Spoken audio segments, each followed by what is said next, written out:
Look at your arm right now. Go ahead, really look at it. The skin you see there tells one of the most extraordinary stories in human history, a story so profound that it literally changed the course of our species forever. But here's what's wild about this story. It's not the one you think you know. Most people believe humans turned white because we moved north and needed less protection from the sun. Simple, right? Wrong. That explanation is like saying the ocean is wet because it has water in it. It's technically true, but it misses the entire incredible drama that actually unfolded over hundreds of thousands of years. The real story involves a biological arms race, a delicate chemical balancing act, and evolutionary pressures so intense they rewrote our DNA faster than almost any other trait in human history. If you're using this to fall asleep, perfect. That's exactly why I make these videos, so maybe hit subscribe and tell me in the comments where you are and what time it is right now. I love seeing Berlin at breakfast, Chicago at midnight, Tokyo at dawn, all of us together wondering about the same mysteries that shaped us into who we are today. The story of why humans turned white begins not with white skin, but with the most important molecule you've probably never heard of. It's called melanin, and without understanding what melanin actually does, the rest of this story makes no sense whatsoever. Because melanin isn't just pigment, it's not just the thing that makes skin darker or lighter. Melanin is quite literally a molecular shield that has been protecting life on Earth for billions of years. Picture this. You're a human ancestor living in equatorial Africa around 1 million years ago. The sun above you is not the gentle filtered sunlight you might experience through a window. This is raw, unfiltered solar radiation blasting down with an intensity that would kill most modern humans in hours. The ultraviolet rays hitting your skin are not just causing sunburn, they're actively destroying one of the most critical molecules in your body, a molecule called folate. Here's where the story gets fascinating, because folate isn't some minor vitamin. Folate is absolutely essential for creating DNA, for cell division, for the development of healthy babies, and for producing healthy sperm. When ultraviolet radiation hits folate, it literally tears the molecule apart. And when folate levels drop too low, terrible things happen. Neural tube defects in developing babies, severe anemia, fertility problems. In evolutionary terms, folate destruction is a death sentence for your genetic line. So your dark-skinned ancestors weren't just randomly pigmented. Every molecule of melanin in their skin was there for a reason, acting like tiny umbrellas, absorbing and scattering ultraviolet radiation before it could reach the precious folate in their bloodstream. The darker the skin, the better the protection. This wasn't cosmetic, this was survival. But here's where the plot thickens dramatically. Because around 100,000 years ago, some of these dark-skinned humans began to migrate, not just to different parts of Africa, but eventually out of Africa entirely, into regions where the sun behaved very differently. And as they moved further and further from the equator, they encountered a problem that would literally reshape human evolution. The same melanin that protected them in Africa began to work against them. Because while melanin shields folate from destruction, it also blocks the production of another critically important molecule, vitamin D. And in the lower light conditions of northern latitudes, especially during long dark winters, this became catastrophic. Vitamin D isn't just about strong bones, though that's important. Vitamin D affects immune function, muscle strength, and most critically for evolution, reproductive health. Women with severe vitamin D deficiency develop pelvises that are too deformed to allow successful childbirth. Historical records from the 1950s show that about 15% of African American women had significantly deformed pelvises due to childhood vitamin D deficiency. Without caesarean sections, fetal mortality rates reach 10 to 15%. So imagine you're part of a human population that has migrated to Northern Europe 40,000 years ago. You have the dark skin that protected your ancestors in Africa, but now that protection has become a liability. Your children are developing rickets, your women are dying in childbirth, your community is facing an evolutionary crisis that threatens its very survival. This is where one of the most dramatic evolutionary changes in human history began to unfold. Natural selection didn't have time for gradual adjustments. The pressure was immediate and intense. Individuals with genetic mutations that reduced melanin production suddenly had enormous survival advantages. They could synthesize enough vitamin D even in the weak northern sunlight. Their children had stronger bones. Their women could give birth successfully. But here's what makes this story even more incredible. The genetic changes that created white skin didn't happen just once. They happened multiple times in different human populations using completely different genetic mechanisms. Europeans developed light skin through mutations in genes like SLC 24A5 and SLC 45A2. East Asians achieved similar results through entirely different genetic pathways, involving genes like OCA2 and KITLG. Even Neanderthals independently evolved their own version of light skin through yet another set of genetic changes. This is what scientists call convergent evolution. When the same environmental pressure pushes different populations toward the same solution, but they arrive there through completely different routes. It's like three different groups of people all needing to cross a river, and one group builds a bridge, another builds a boat, and the third finds a shallow place to wade across. Same goal, completely different methods. What's truly mind-blowing about human skin color evolution is the speed at which it happened. Most evolutionary changes take millions of years to become established in populations. The genetic changes that created the full spectrum of human skin colors happened in roughly 100,000 years. In evolutionary terms, that's lightning fast. It suggests that the selective pressure was enormous, life or death intense. The gene that had perhaps the most dramatic effect on European skin color is called SLC24A5. Scientists sometimes call it the golden gene, because of its powerful effect on pigmentation. In European populations, a specific variant of this gene is found in over 95% of individuals. In African populations, it's extremely rare. This single genetic change accounts for somewhere between 25 and 40% of the skin color difference between Europeans and Africans.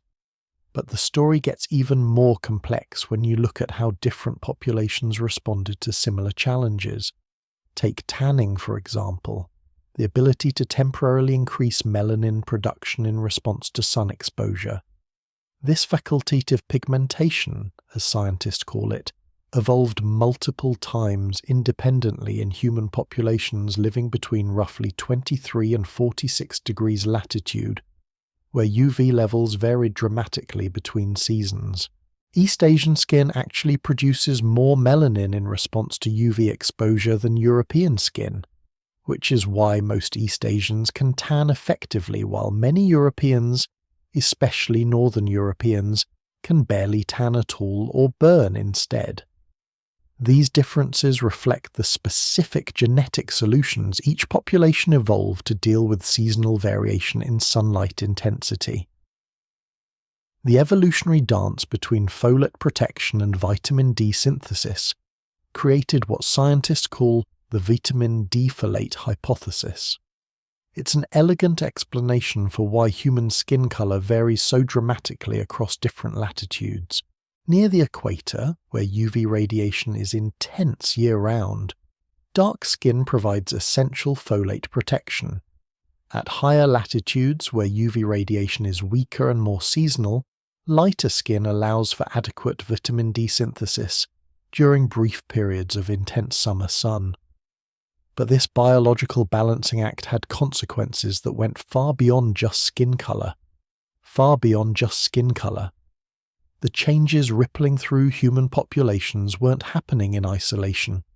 They were part of a cascade of adaptations that would reshape everything about how humans looked, lived, and survived.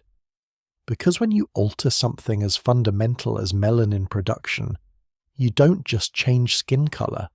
You change the entire architecture of human variation. Consider what was happening inside the cells of these early migrants. Melanin production occurs in specialized cells called melanocytes, which are like tiny factories working round the clock. These cells create melanin inside small packages called melanosomes, then ship those packages out to surrounding skin cells like a cellular delivery service. The amount and type of melanin produced depends on incredibly complex genetic networks involving dozens of genes, all responding to environmental signals and evolutionary pressures. When populations began losing melanin, they weren't just becoming lighter, they were fundamentally rewiring their cellular machinery. The enzyme tyrosinase, which controls melanin production, was being dialed down through genetic mutations. The MC1R gene, which acts like a master switch for pigmentation, was accumulating changes that reduced its activity. Entire biochemical pathways that had been fine-tuned over millions of years were being rapidly modified. But here's where the story becomes almost unbelievable. These changes weren't random. They were happening with surgical precision, targeting exactly the genetic mechanisms needed to solve the vitamin D problem, while maintaining just enough melanin to prevent other issues. It's as if evolution was performing microsurgery on the human genome, making the smallest possible changes to achieve the biggest possible benefits. Take the ASIP gene, for example. This gene produces a protein that acts like a molecular brake on melanin production. In populations that needed to reduce pigmentation quickly, mutations in ASIP became incredibly common. The protein essentially tells melanocytes to slow down, to produce less of the dark eumelanin that provides strong UV protection, and more of the lighter pheomelanin that allows greater vitamin D synthesis. The speed of these changes tells us something profound about the intensity of the selective pressure. In normal circumstances, genetic mutations spread through populations slowly, over thousands of generations. But the mutations that created light skin spread like wildfire through some populations. The derived threonine allele of SLC24A5 reached 100% frequency in European populations, meaning it was so advantageous that it completely replaced the ancestral version of the gene. This wasn't gradual change, this was evolutionary panic mode. Populations were adapting so fast that they were essentially racing against extinction, and the evidence suggests that many populations didn't make it. The archaeological record shows numerous human groups that expanded into northern regions only to disappear entirely, possibly because they couldn't adapt quickly enough to the new UV environment. Meanwhile, something equally dramatic was happening to human genetic diversity. As populations spread across the globe and adapted to different UV environments, they were becoming more genetically distinct from each other, but in very specific ways. The genes controlling skin color were diverging rapidly between populations, while most other genes remained remarkably similar. This created one of the most fascinating paradoxes in human evolution. Humans from different continents can look dramatically different from each other, but genetically, we're almost identical. The genes that control skin color represent less than 1% of the human genome. For everything else, the genetic differences between a Scandinavian and a Bantu are smaller than the genetic differences you'd find between two chimpanzees from the same forest. The populations that successfully colonized northern environments developed not just light skin, but an entire suite of related adaptations. Their hair often became finer and straighter. Their eyes frequently lost pigmentation, leading to blue, green, and hazel colours that would have been impossible with high melanin levels. Some populations developed the ability to digest milk into adulthood, possibly because dairy products provided an alternative source of vitamin D in low-light environments. But the most remarkable adaptation may have been the development of seasonal tanning responses. Populations living in temperate zones, where UV levels varied dramatically between summer and winter, evolved the ability to rapidly increase and decrease melanin production based on sun exposure. This allowed them to synthesize vitamin D during bright summers, while still maintaining folate protection when needed. The genetic mechanisms underlying this seasonal response are incredibly sophisticated. They involve hormonal signaling pathways, cellular communication networks, and feedback loops that monitor UV exposure and adjust melanin production accordingly. It's like having a built-in biological light meter that automatically adjusts your skin's UV protection based on environmental conditions. Recent genetic research has revealed just how complex this system really is.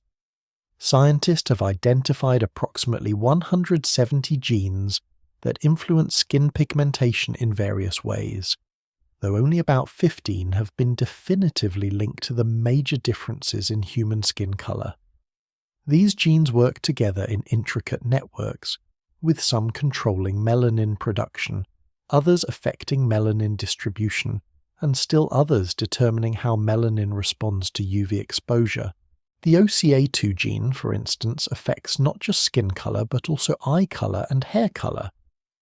Mutations in this gene can simultaneously lighten skin, create blue eyes, and change hair texture. The KITLG gene influences not only pigmentation but also hair follicle development and immune system function. These aren't separate systems working independently.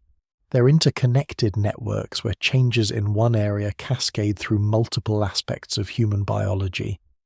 As these adaptations spread through different populations, they created the incredible diversity of human appearance we see today. But they also created something else, a living map of human migration and adaptation written in our skin. The geographic distribution of skin color variants tells the story of where humans went, when they got there, and what challenges they faced along the way. In some regions, the adaptation process involved mixing between different human populations. When early modern humans encountered Neanderthals in Europe, they didn't just compete with them, they interbred with them. And some of the Neanderthal genes that modern Europeans inherited appear to be related to skin pigmentation and UV adaptation. It's possible that some of the genetic variants that help Europeans survive in northern climates actually came from Neanderthals, who have been adapting to these conditions for hundreds of thousands of years. This genetic mixing created even more complexity in the story of human skin color. Different European populations carry different combinations of skin color genes, reflecting their unique evolutionary histories. Scandinavians have genetic variants that are different from those found in Mediterranean populations, which are different again from those found in Slavic populations. Each group represents a unique solution to the challenge of balancing folate protection with vitamin D synthesis in their specific environment.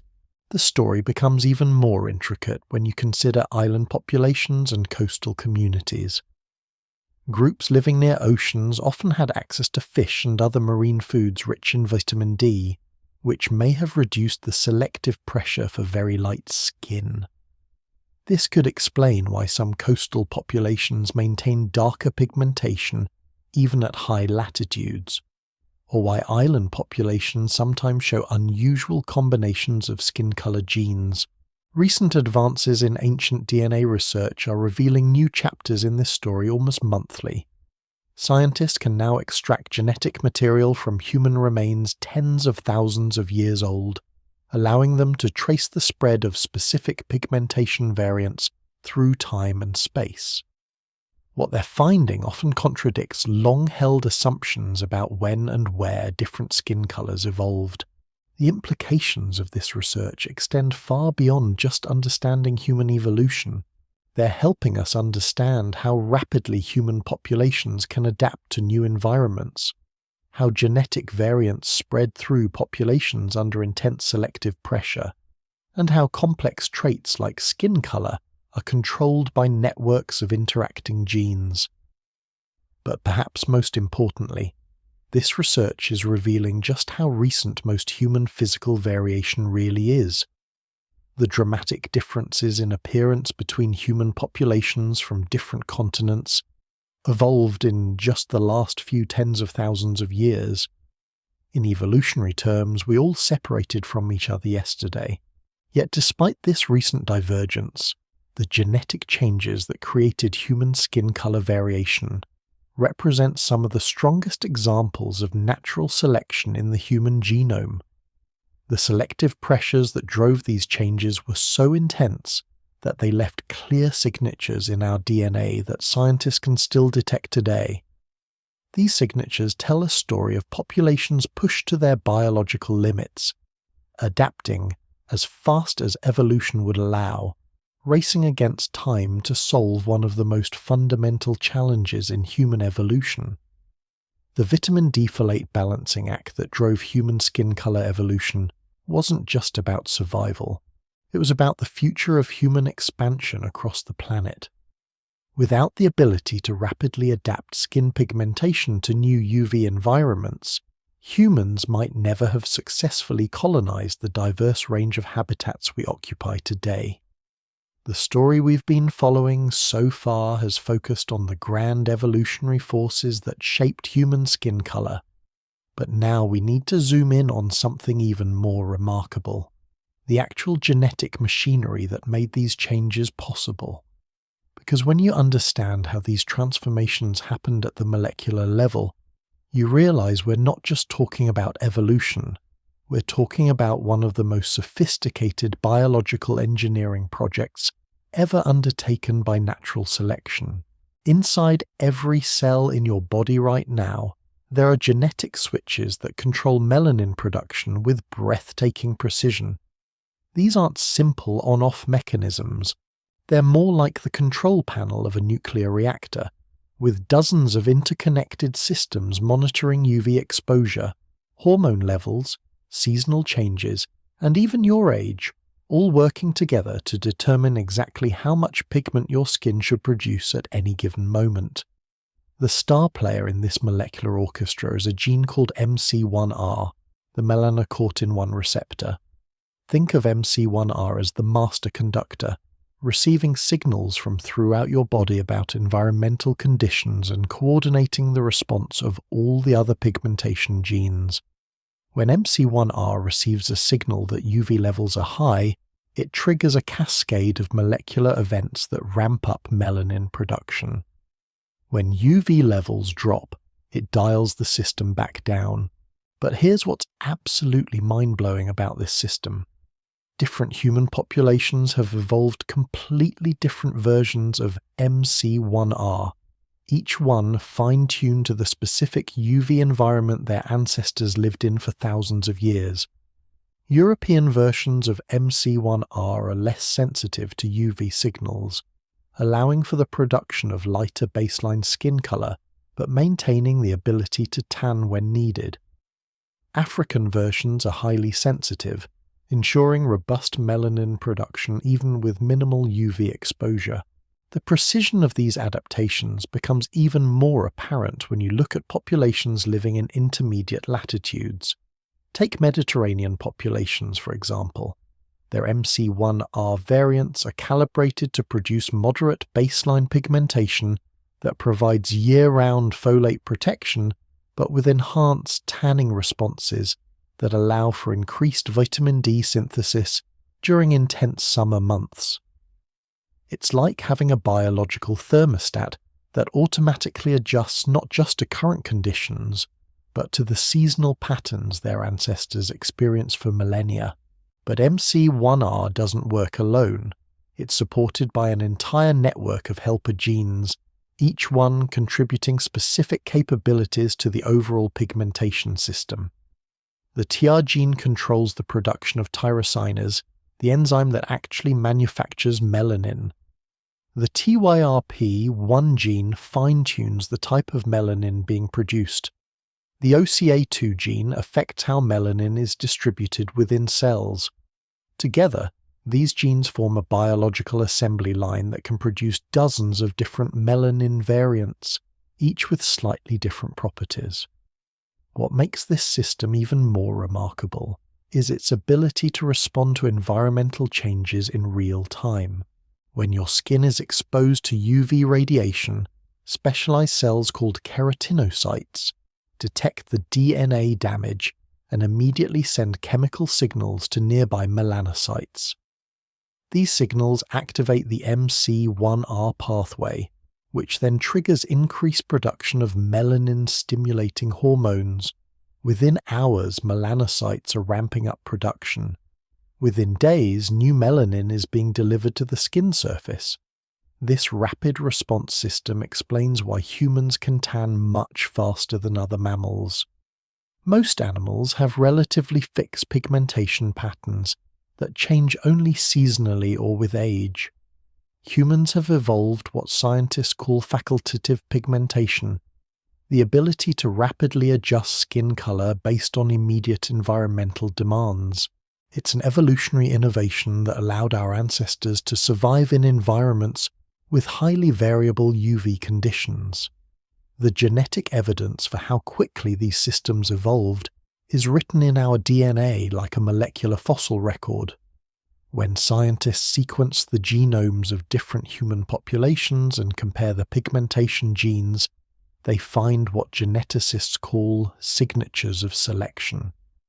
These are patterns in the genetic code that only appear when a gene variant is spread through a population extremely rapidly, because it provided a huge survival advantage. The SLC24A5 gene shows one of the strongest selection signatures ever found in the human genome.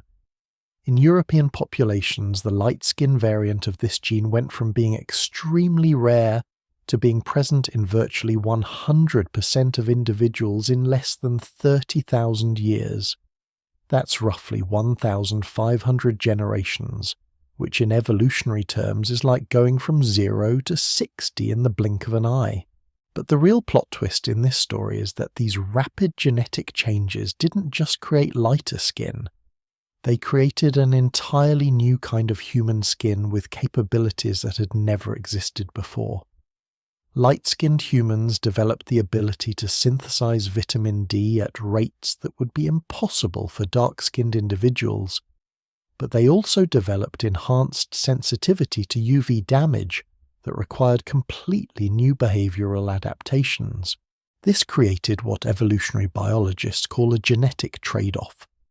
Light-skinned populations gained the ability to thrive in low UV environments, but they lost some of the robust UV protection their ancestors had possessed.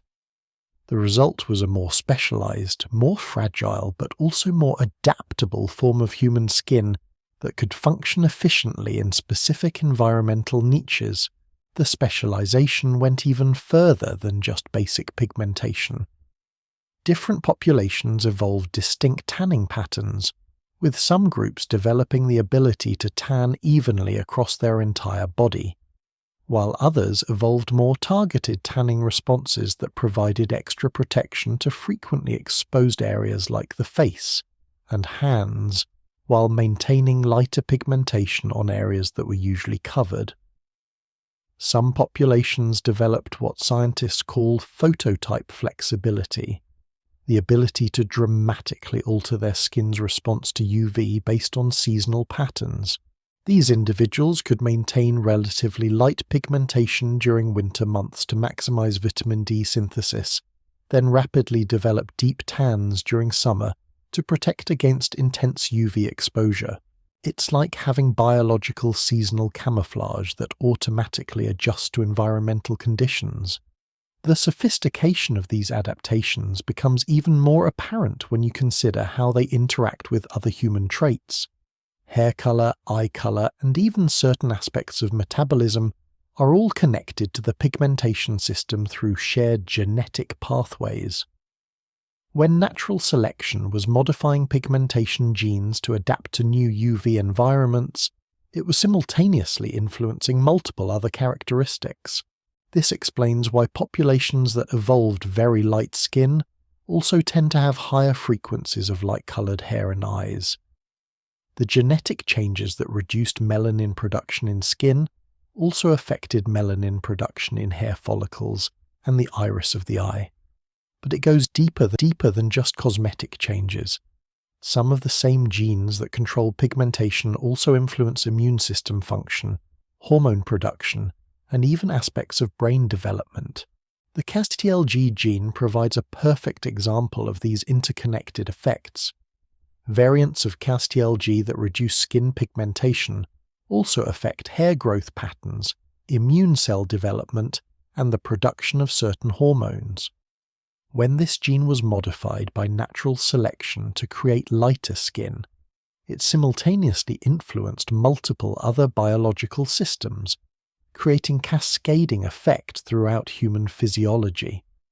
These cascading effects help explain why human populations adapted to different environments show such dramatic differences not just in appearance, but in disease susceptibility, metabolic efficiency, and even psychological traits. The genetic changes that allowed humans to survive in northern climates didn't just create light skin, they created fundamentally different human variants, each one optimized for specific environmental challenges. But perhaps the most remarkable aspect of this evolutionary process is how it created backup systems and fail-safes. Most human populations that successfully adapted to low UV environments didn't rely on just one genetic mechanism. They evolved multiple independent pathways for reducing pigmentation, ensuring that even if one system failed, others could compensate. This redundancy explains why human skin color genetics are so complex, with dozens of genes all contributing small effects rather than just one or two genes controlling everything. It's like having multiple backup generators for a critical system. If one fails, the others can keep the system running. The implications of this genetic complexity are still being discovered. Recent research has revealed that some pigmentation genes have effects that only become apparent under specific environmental conditions. Certain genetic variants that seem to have no effect on skin color in normal circumstances can dramatically alter pigmentation responses when combined with particular diets, hormone levels, or UV exposure patterns. This suggests that human skin color evolution created not just fixed adaptations, but flexible response systems that could continue to evolve and adapt as populations encountered new challenges. The genetic foundations laid down by our ancestors continue to influence how modern humans respond to changing environments, from increased UV exposure due to ozone depletion to vitamin D deficiency caused by indoor lifestyles. Understanding these genetic mechanisms also reveals something profound about the nature of human biological diversity. The dramatic differences in skin color between human populations are controlled by tiny changes in a handful of genes, while the vast majority of our genetic code remains virtually identical across all human groups. We are simultaneously one of the most genetically uniform species on Earth and one of the most visually diverse, all because of the extraordinary selective pressures that shaped our ancestors' response to ultraviolet radiation. As we continue to unravel the genetic basis of human skin color, we're discovering that this trait represents one of evolution's greatest masterpieces. A biological system so sophisticated, so finely tuned, and so rapidly evolved that it challenges our understanding of what's possible through natural selection. the story of why humans turned white is ultimately a story about the incredible power of evolution to create elegant solutions to complex environmental challenges, written in the language of DNA and expressed in the infinite variation of human skin. Skin. The genetic revolution that created human skin color diversity wasn't just happening in isolation.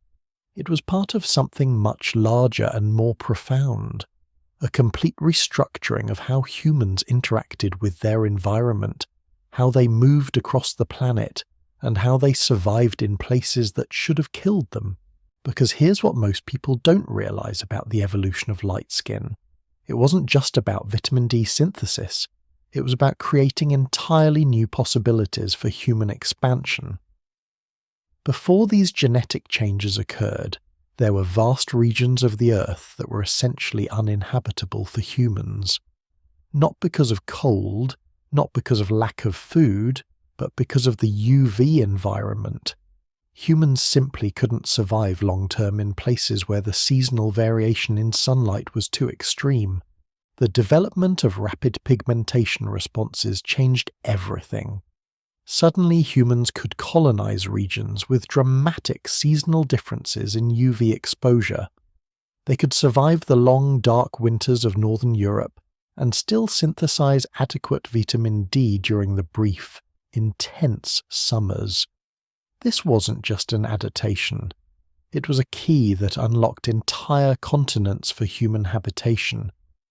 But the story gets even more complex when you start looking at what happened to isolated populations. Islands, mountain ranges, and other geographic barriers created natural laboratories where human pigmentation evolution took fascinating detours. Some populations developed unique combinations of genes that produce skin colors and tanning patterns found nowhere else on Earth. Consider the populations that remained in tropical highlands, where intense UV radiation combines with reduced atmospheric filtering. These groups evolved their own specialized solutions, often maintaining very dark baseline pigmentation, but with enhanced DNA repair mechanisms that allowed them to survive UV levels that would be lethal to most humans. Their genetic adaptations represent yet another independent solution to the UV challenge, different from both the high melanin approach of equatorial lowland populations and the variable pigmentation strategies of temperate zone groups. The Pacific Islander populations present another fascinating case study. As humans spread across the vast Pacific Ocean, they encountered islands with wildly different UV environments. Some volcanic islands had high UV exposure, but also provided abundant dietary sources of vitamin D through marine foods. Others had more moderate UV levels but limited dietary alternatives. Each island group evolved slightly different genetic solutions, creating a natural experiment in human adaptation played out across thousands of small populations. What's remarkable is how quickly these island populations could adapt. Genetic studies suggest that some Pacific Islander groups developed distinctive pigmentation patterns in less than 10,000 years after their ancestors first reached their islands. This represents evolution operating at nearly the maximum possible speed for complex traits, driven by the life-or-death importance of getting the UV balance exactly right. The speed of these adaptations reveals something crucial about human evolution that extends far beyond just skin color. When environmental pressures are intense enough, human populations can evolve with extraordinary rapidity. But this rapid evolution comes with costs. Populations that adapted quickly to specific environments often lost genetic diversity in the process, becoming highly specialized but also more vulnerable to environmental changes. This genetic specialization created what scientists call local adaptation, on a scale rarely seen in other species. Human populations became so finely tuned to their specific UV environments that moving to different latitudes could create serious health problems within a single generation. The same genetic variants that provided survival advantages in northern Europe could be harmful in equatorial Africa, and vice versa. The historical consequences of this specialization became apparent when human populations began moving rapidly across large distances due to trade, exploration, and migration. Populations that had been perfectly adapted to their ancestral environments suddenly found themselves in ultraviolet conditions their genetics weren't prepared for. This created new selective pressures and in some cases health crises that affected entire civilizations. So the next time you look at your skin, remember that you're seeing the result of one of the most dramatic evolutionary races in human history. Every shade, every freckle, every ability to tan or burn represents thousands of years of your ancestors balancing on the knife's edge between folate destruction and vitamin D deficiency. We are all walking testaments to evolution's incredible power to solve the impossible, carrying in our cells the genetic legacy of populations that refuse to be stopped by something as simple as sunlight. And that living map doesn't end at skin, because the moment you start changing melanin, you start changing the way the human body negotiates with the entire world. And here's the part most people miss. Natural selection wasn't operating on a naked human standing motionless under the sun. It was operating on a creature that learned to build shade, a creature that learned to wrap itself in animal hide, a creature that learned to move its sleeping place, change its schedule, and reshape the environment just enough to tilt the odds. So to understand why skin color evolved the way it did, you have to bring something else into the story. Culture. Because humans are not just biological organisms, we are biological organisms with technology, even when that technology is as simple as a fur cloak and a smoky fire. Picture the first humans who pushed into cold northern latitudes. These weren't people living in open grasslands with bare skin exposed all day. They were people who had to cover themselves just to survive the air. The cold forced them into clothing. The wind forced them into shelter. The winter forced them into whatever forms of insulation they could invent. And every layer they added between their skin and the outside world didn't just block cold, it blocked light. That means something profound happened as humans moved north. The environment became darker, and then humans made it even darker, not intentionally, not as a choice, but as a consequence of survival. When you wrap your body in thick hides, when you spend more time inside caves, when you huddle under overhangs and lean-tos and smoke-darkened shelters, you're not just avoiding hypothermia, you're also reducing the amount of UV that reaches your skin. And if you're already living in a place where UV is scarce, this pushes you over a cliff. Imagine a woman in northern Europe 40,000 years ago. She's pregnant, she's cold, she's doing everything she can to preserve warmth. She stays close to the fire, she keeps her skin covered, she avoids the wind. This helps her survive the winter, but it also means her body is barely producing vitamin D. So now the selection pressure intensifies, not because the sun changed, but because humans changed how they interacted with the sun. This is one of the strangest feedback loops in all of human evolution. Humans migrate into low UV regions. Low UV makes dark skin dangerous because of vitamin D deficiency. Cold makes humans cover their skin, which reduces UV exposure even further. Reducing UV exposure increases vitamin D deficiency. Increasing vitamin D deficiency increases selective pressure for lighter skin. And so the genetic clock speeds up. This is why those selection signatures look so dramatic. This is why some pigmentation variants spread through populations like an evolutionary wildfire. Because the environment wasn't just passively applying pressure, humans were amplifying it by inventing warmth, by inventing shelter, by inventing the ability to survive long winters and accidentally creating a new biological crisis that their genes had to solve. Now, there's another twist here that makes the story even more interesting, because not every population responded to low UV by evolving lighter skin. Some populations stayed relatively dark even at high latitudes. How is that possible? It sounds like it shouldn't work. If dark skin blocks vitamin D production and high latitudes have weak UV, then dark skin should be a disaster. And yet, there are human populations who lived in cold, northern environments without becoming as light-skinned as the typical northern European pattern would predict. The reason is almost eerie in its simplicity: diet. Because sunlight is not the only source of vitamin D, your body can manufacture vitamin D in the skin through UV exposure.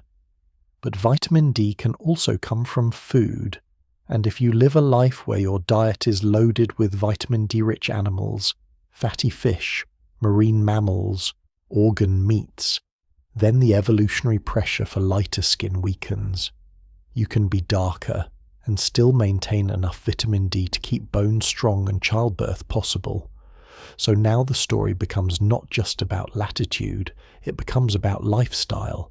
A hunter-gatherer living on the coast, eating fish and seal and whale and liver, may have access to vitamin D in a way that an inland agricultural farmer does not. So selection doesn't just track with sunlight, it tracks with what you eat. And this is where the evolution of skin colour becomes less like a simple gradient and more like a complex global puzzle, because the planet isn't uniform. Two populations can live at the same latitude, but experience completely different UV exposure. One might live under constant cloud cover, another under clear skies.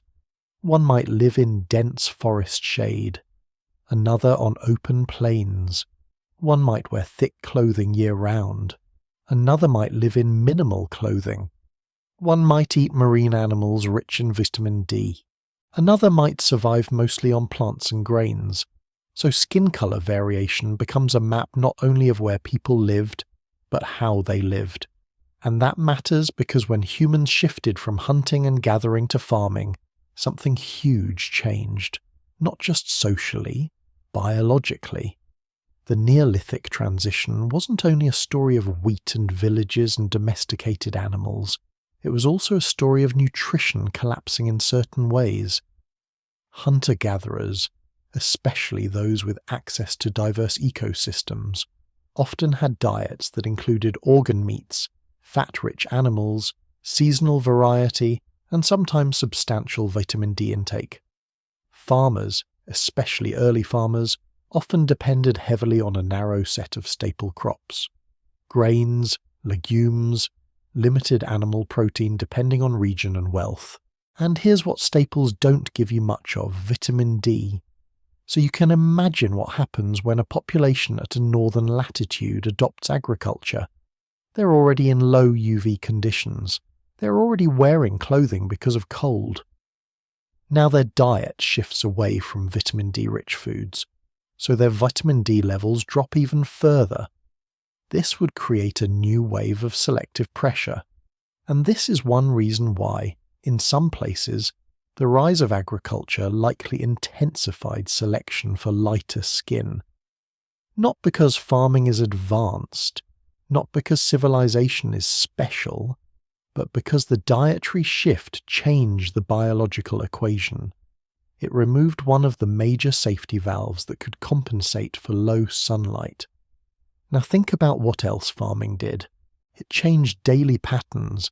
Hunter-gatherers move. They spend time outside tracking, gathering, travelling, scanning landscapes.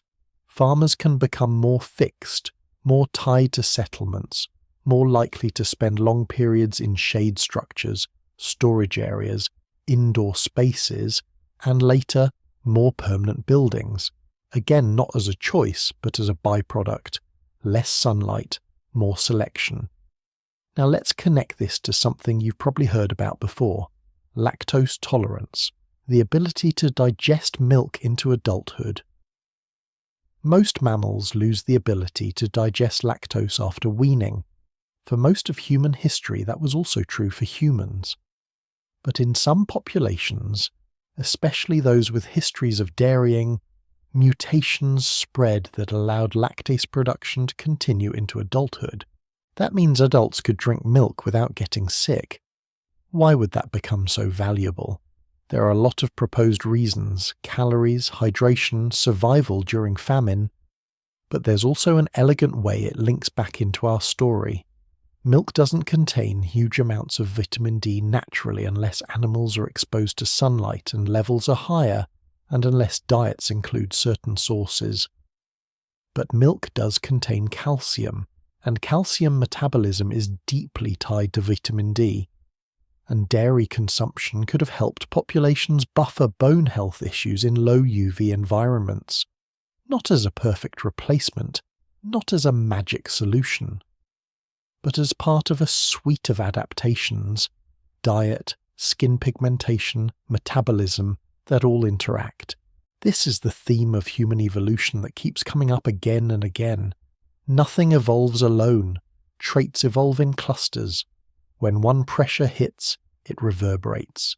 Skin color, diet, fertility, bone development, childbirth, immune function, hair, eyes, behavior, and culture all become entangled. So when people ask, why did humans evolve different skin colors? The real answer is not one thing. It's a network. Now let's go even deeper, because the surface story, melanin, vitamin D, folate, is only part of it. Melanin isn't just pigment. Melanin is chemistry. It's a molecule that interacts with radiation. It binds metals. It influences oxidative stress. It affects how skin responds to inflammation. And this matters because the sun doesn't only produce vitamin D. UV exposure is a stressor. It damages DNA. It generates reactive oxygen species. It triggers inflammation. So darker skin isn't just better at protecting folate. It's better at reducing UV-induced DNA damage. That reduces the burden of constant cellular repair. And if you live in an environment with extremely high UV, that matters all the time. But if you live in an environment where UV is weak for much of the year, the balance shifts. Because now the cost of blocking vitamin D outweighs the benefits of reducing UV damage. This is why natural selection didn't settle on one perfect pigmentation level for all humans. There isn't one perfect level. There is only local optimization.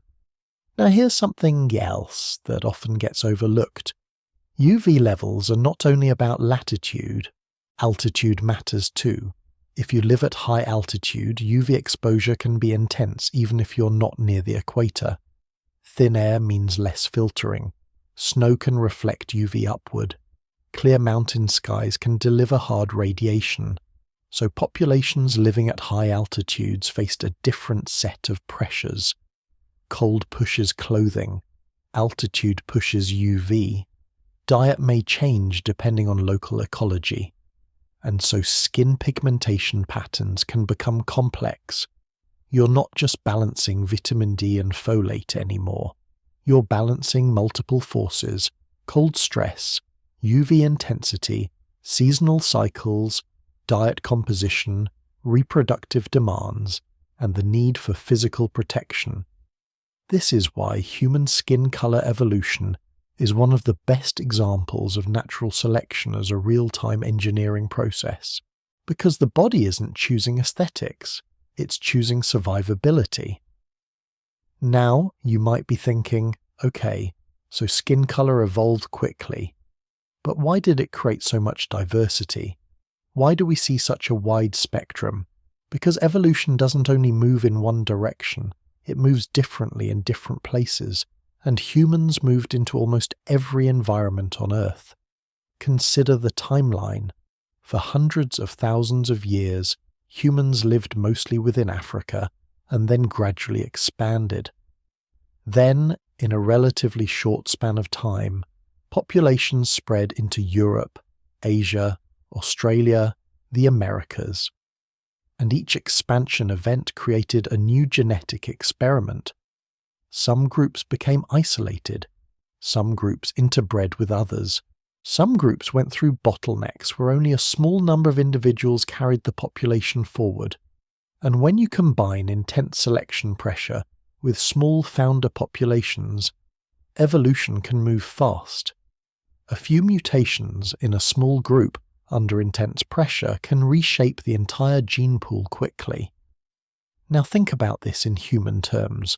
A group of a few hundred people moves into a new region. They experience vitamin D deficiency. Infants die more often. Women have more childbirth complications. Fertility drops.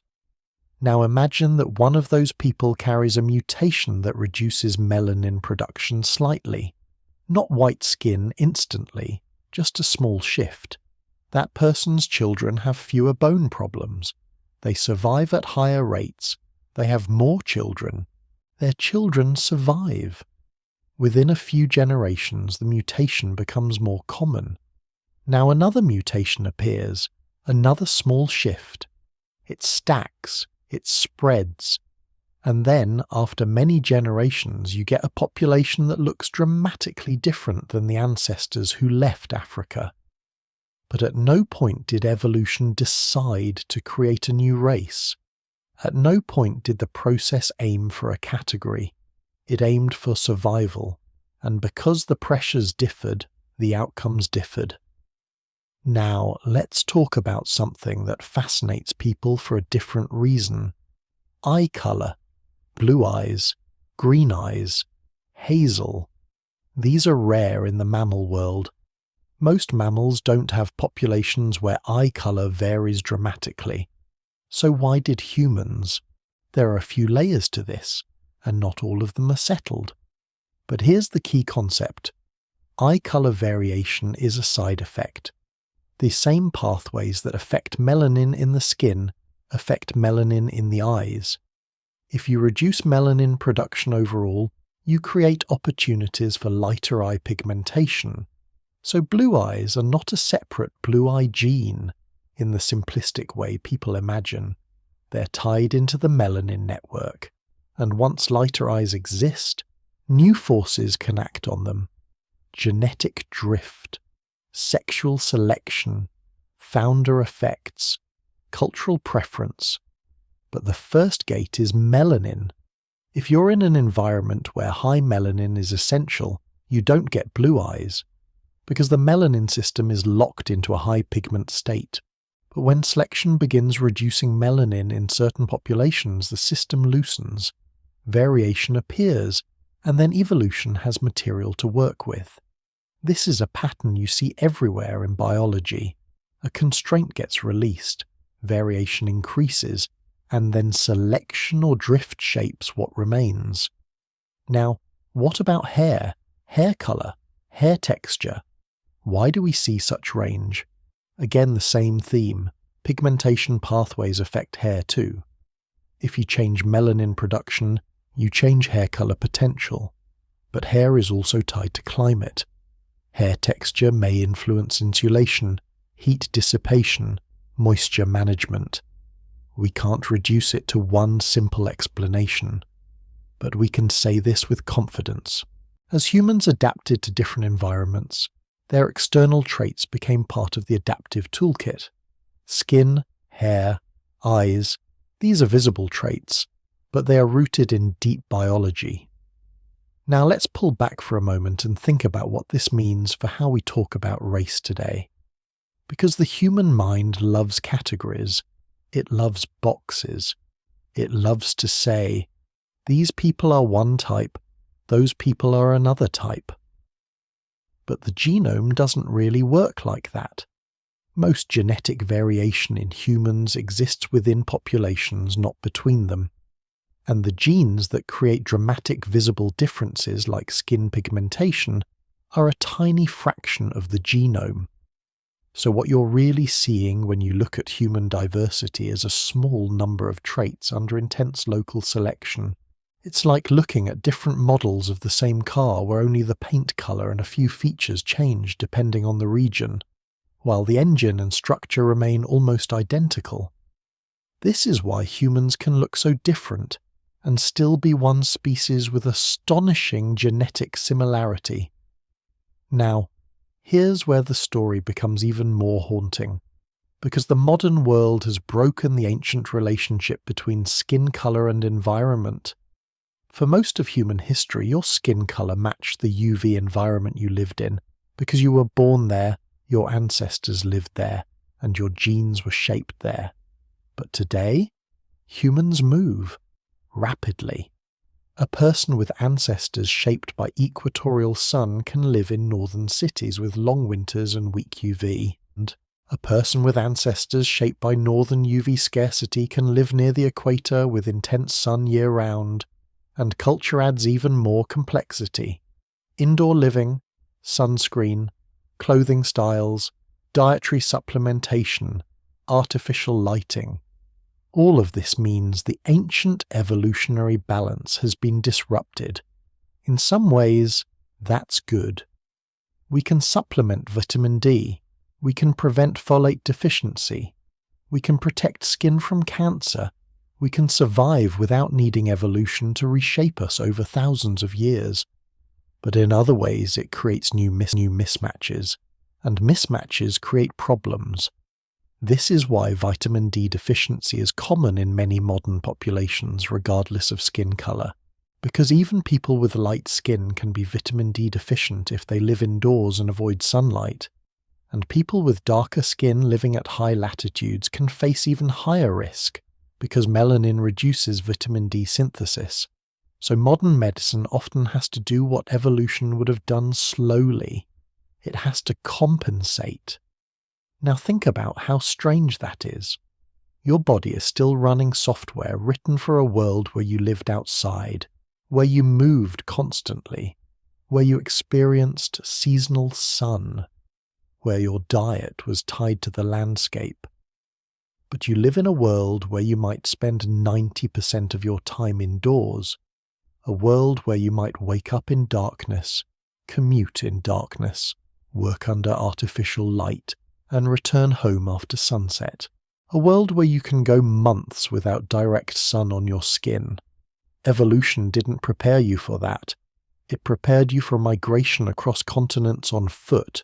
It prepared you for hunting, gathering, and surviving under open sky. So now the ancient sun balancing system becomes something you have to manage consciously. This is one reason why skin color evolution isn't just a historical story. It's still relevant. It's still inside you. Now, let's go back again, because I want you to feel the real human dimension of this. We've been talking about genes like they're abstract, but these were lives. These were people. Imagine a small group of humans living on the edge of the Ice Age world. The landscape is harsh. The daylight is brief in winter. The sky is grey, the sun low and distant. They live in shelters, maybe tents of hide, maybe caves, maybe simple huts framed with bone and wood. Smoke clings to everything. Their clothing is thick. Their skin rarely sees sunlight for months. Now imagine their children. Some children grow with strong bones. Some grow with weaker bones. Some women survive childbirth, some die. In that environment, small differences in vitamin D synthesis aren't minor, they are decisive. And because human reproduction is the engine of evolution, the traits that support successful childbirth become powerful levers. This is why the pelvis matters so much in this story. A slightly stronger pelvis, a slightly wider birth canal due to better bone development, a slightly better chance of surviving childbirth. These differences don't just affect individuals, they reshape populations. Over generations, the genes linked to stronger bone development in low UV environments would become more common. And one of the major pathways to that was lighter skin pigmentation. So the evolution of lighter skin isn't really about becoming white. It's about staying alive in places where sunlight is weak. It's about making enough vitamin D to build bones and carry pregnancies safely. It's about solving a deadly puzzle. Now, if you want to see how brutal this puzzle is, think about the trade-offs. If you become too light in a high UV environment, folate destruction increases, DNA damage increases, skin cancer risk increases, but skin cancer usually hits later in life, after reproductive age, so its evolutionary impact is complex. Folate destruction and reproductive failure hit early, so in high UV environments, darker skin offers immediate reproductive advantage. In low UV environments, lighter skin offers immediate reproductive advantage. Evolution doesn't care about what looks good. It cares about which traits get passed forward, and the traits that control pigmentation became the knobs and dials that populations could turn. Now here's another strange part.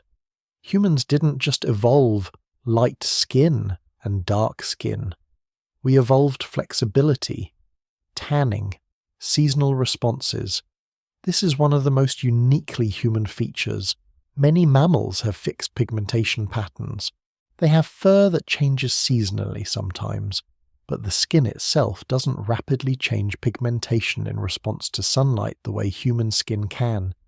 Humans evolved this facultative pigmentation because it's useful in temperate zones. If you live in a place with bright summers and dim winters, you want to produce vitamin D in winter. In summer, you want protection.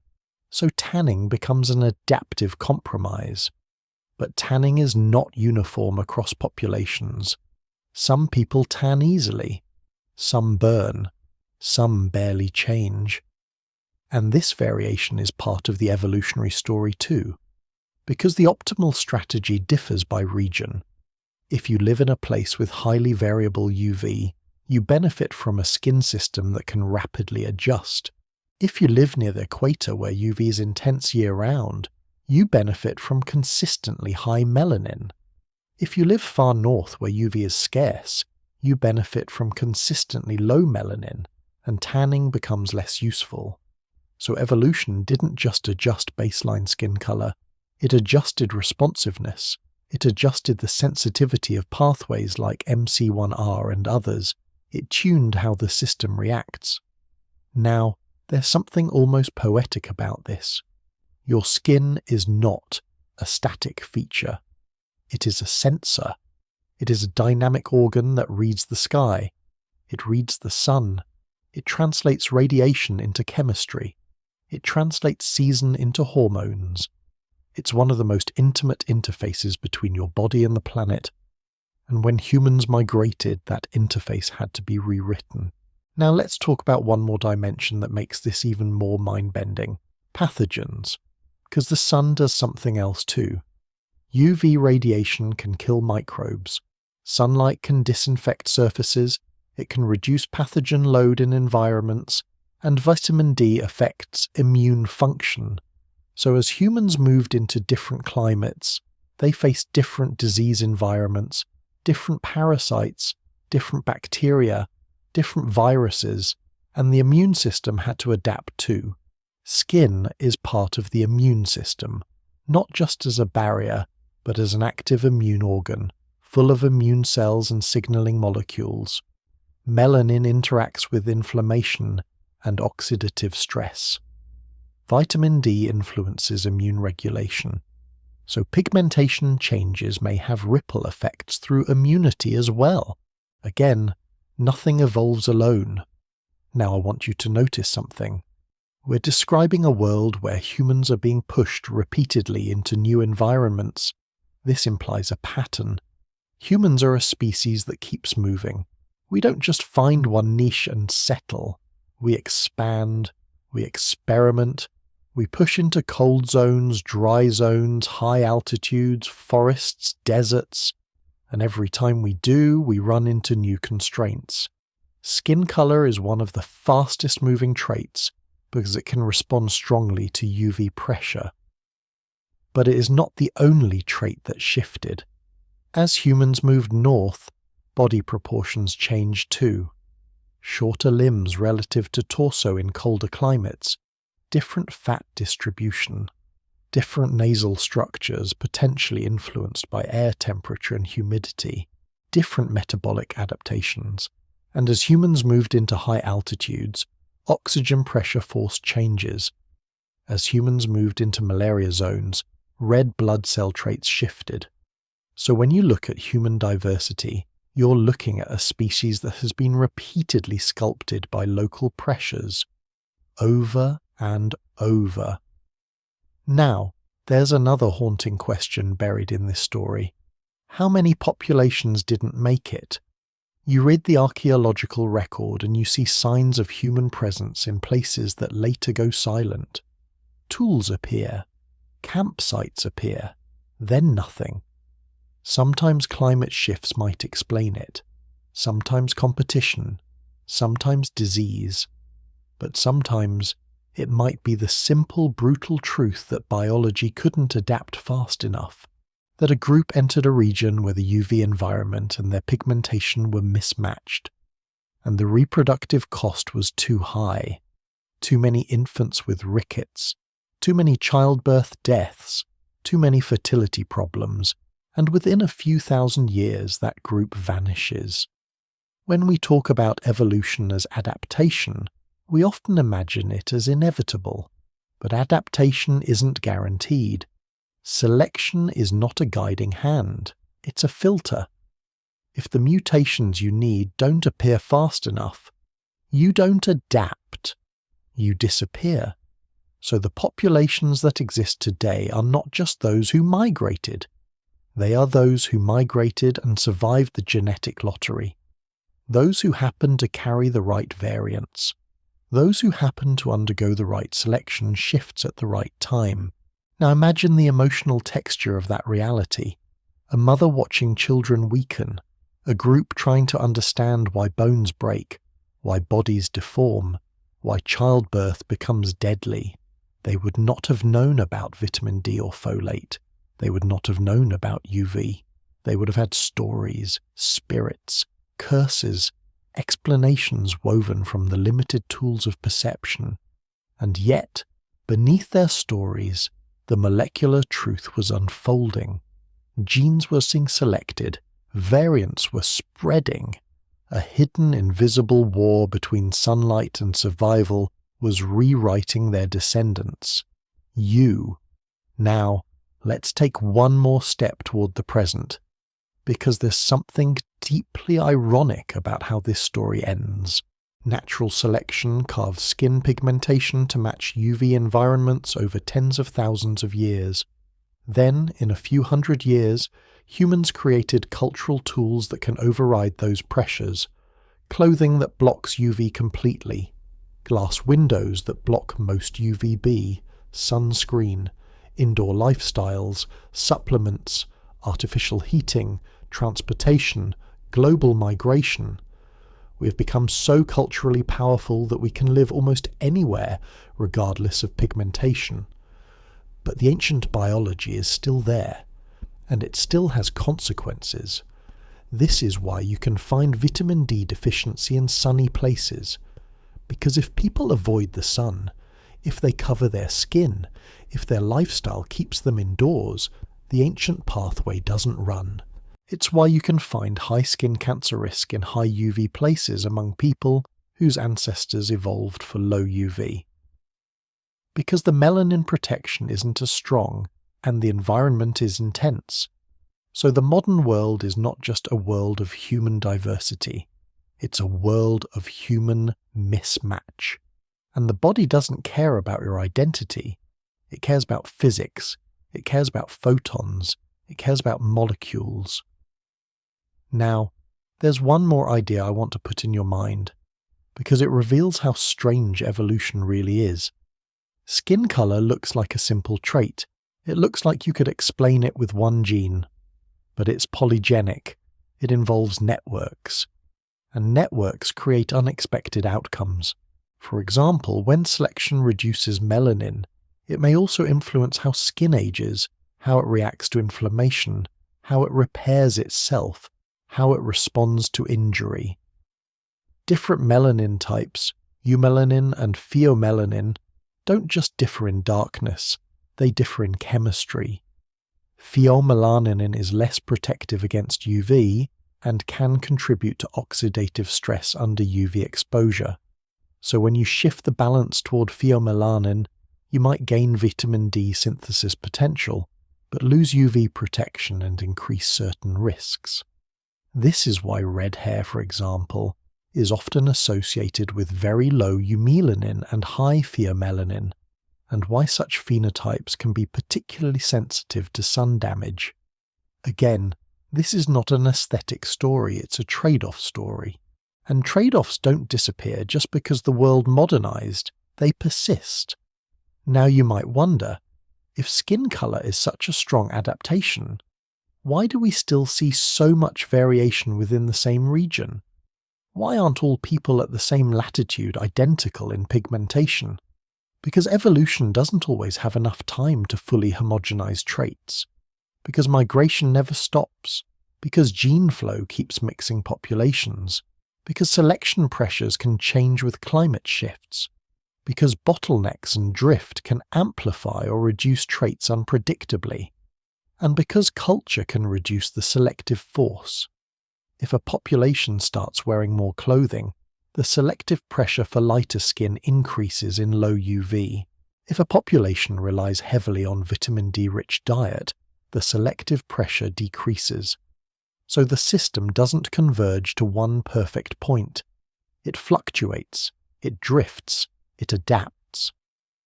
Now, imagine this whole story unfolding across the planet. Humans moving into Europe, humans moving into East Asia, humans moving into the Americas, each movement creating a new UV equation, each region producing its own solution, and because the solutions can be achieved through different genes, different populations end up with similar outcomes through different pathways. Convergent evolution. This is one of the strongest pieces of evidence that skin color is an adaptation, not a random accident. Because if you see similar phenotypes arising through different genetic routes, it suggests a common pressure, a common problem, a common demand. Now, let's turn our gaze toward an even older dimension of this story. Because before humans even left Africa, something else had already happened. Humans had already lost most of their body hair, and that loss of hair made skin more exposed. It made pigmentation more important. Many mammals rely on fur as UV protection. Humans don't. We walk in direct sunlight with exposed skin. So once hair loss occurred, melanin became an even more critical defense. And if you think about it, hair loss and pigmentation evolution are linked. Lose fur, and now your skin becomes the interface. And once skin becomes the interface, it becomes a canvas for adaptation. Now consider what else hair loss did. It increased sweating efficiency. It allowed endurance hunting. It allowed humans to move long distances under heat without overheating. This may have been one of the key enabling factors for early human success. But it also increased UV exposure. So hair loss likely intensified selection for darker skin in equatorial environments.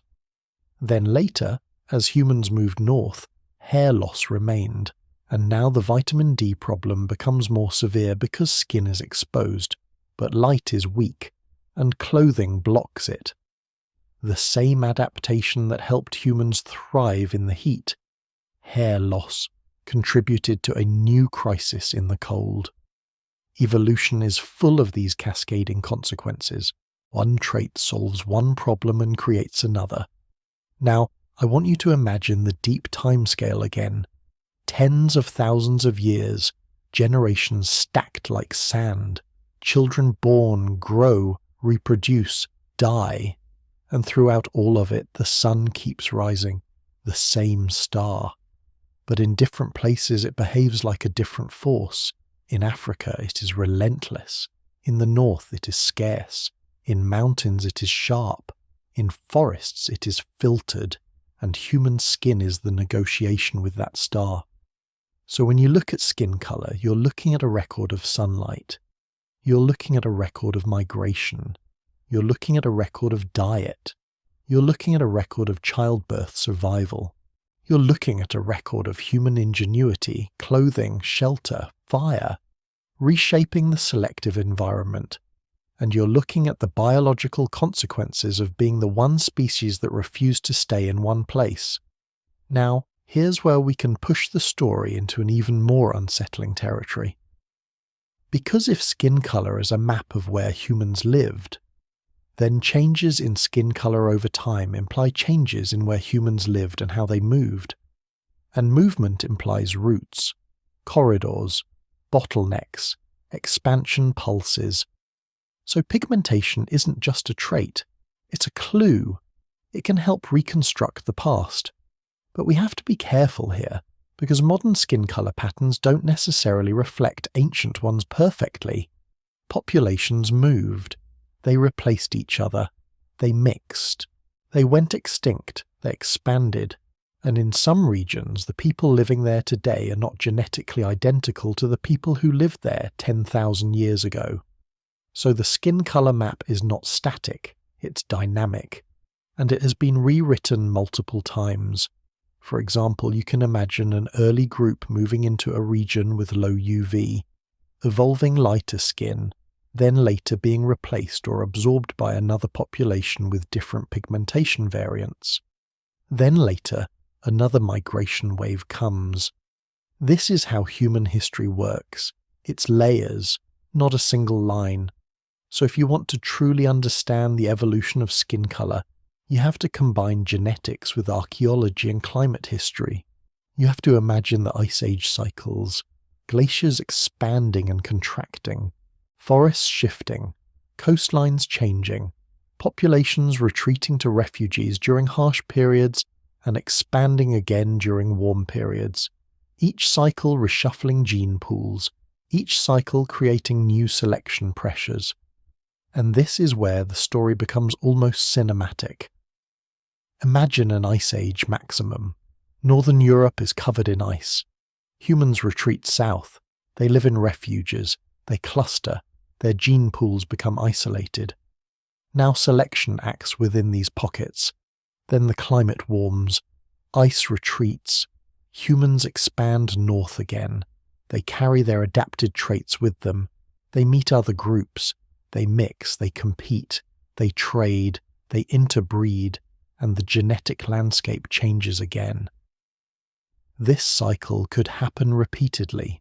So pigmentation evolution isn't just about a one-time migration. It's about repeated expansions and contractions, repeated pulses of selection. Now, let's talk about the emotional power of this again. Because there's something deeply intimate here. Your skin isn't just a surface. It is a boundary. It is where you meet the world. And for your ancestors, this boundary was a battleground. Too much sun, and your reproductive future collapses. Too little sun, and your bones collapse. This is why melanin became one of the most heavily selected traits in the human genome, because it sits at the crossroads of survival and reproduction. Now, you might think the story ends there, but it doesn't. Because skin is also about social perception. Even in ancient times, humans could see differences. They could notice variation. They could form preferences. They could attach meanings. We don't know exactly how much ancient humans cared about pigmentation differences compared to other traits, but we do know that humans are intensely social and pattern-seeking. If a trait varies, humans will notice. And once humans notice, culture can act on it, even if only subtly, and cultural preferences can create selection pressures too. This is where things get complicated, because biological selection and cultural selection can overlap. If a certain trait becomes associated with health, fertility, or social status, it might become preferred. Preferred traits can spread. Not through survival advantage, but through mating advantage. This is one possible layer in the evolution of traits like eye color or hair color in certain regions. But the primary driver for skin pigmentation remains UV adaptation. The physics of sunlight is too powerful to ignore. Now, I want to bring you to a quiet scene again. A fire at night. A small group of humans under a sky of cold stars. The day is over. The sun is gone.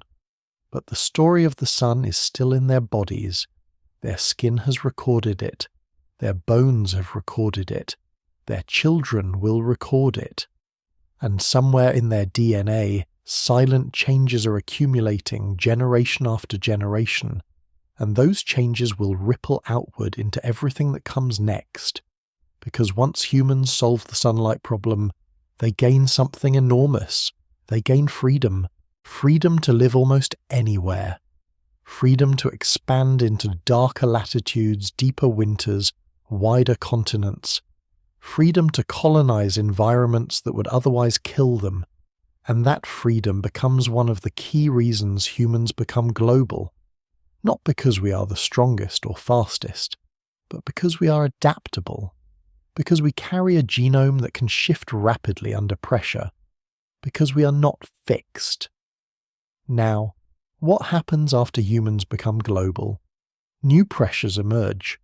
Different foods, different climates, different disease environments, different social structures, and the adaptation process continues. But skin color remains one of the clearest visible records of that process. And it points to a bigger truth. Human evolution didn't stop. It never stopped. It's still happening. Not in the dramatic new species sense, but in the quiet shifting of allele frequencies, the slow tuning of traits, these subtle adjustments. And one of the most interesting questions now is how modern life is changing selection pressures. Because medicine can override many pressures that would have killed people in the past. Vitamin D supplements can prevent rickets. Caesarean sections can prevent childbirth deaths. Sunscreen can prevent skin damage. Folate supplements can prevent neural tube defects. So the ancient selective forces are weakened. But new forces might appear. New diseases, new diets, new reproductive patterns, new environmental exposures. Evolution doesn't care that we call ourselves modern. It keeps moving. Now, I want to put one final concept in your mind before we continue deeper into other human adaptations. Skin pigmentation is a perfect example of something called clinal variation, a gradient, not a set of discrete categories.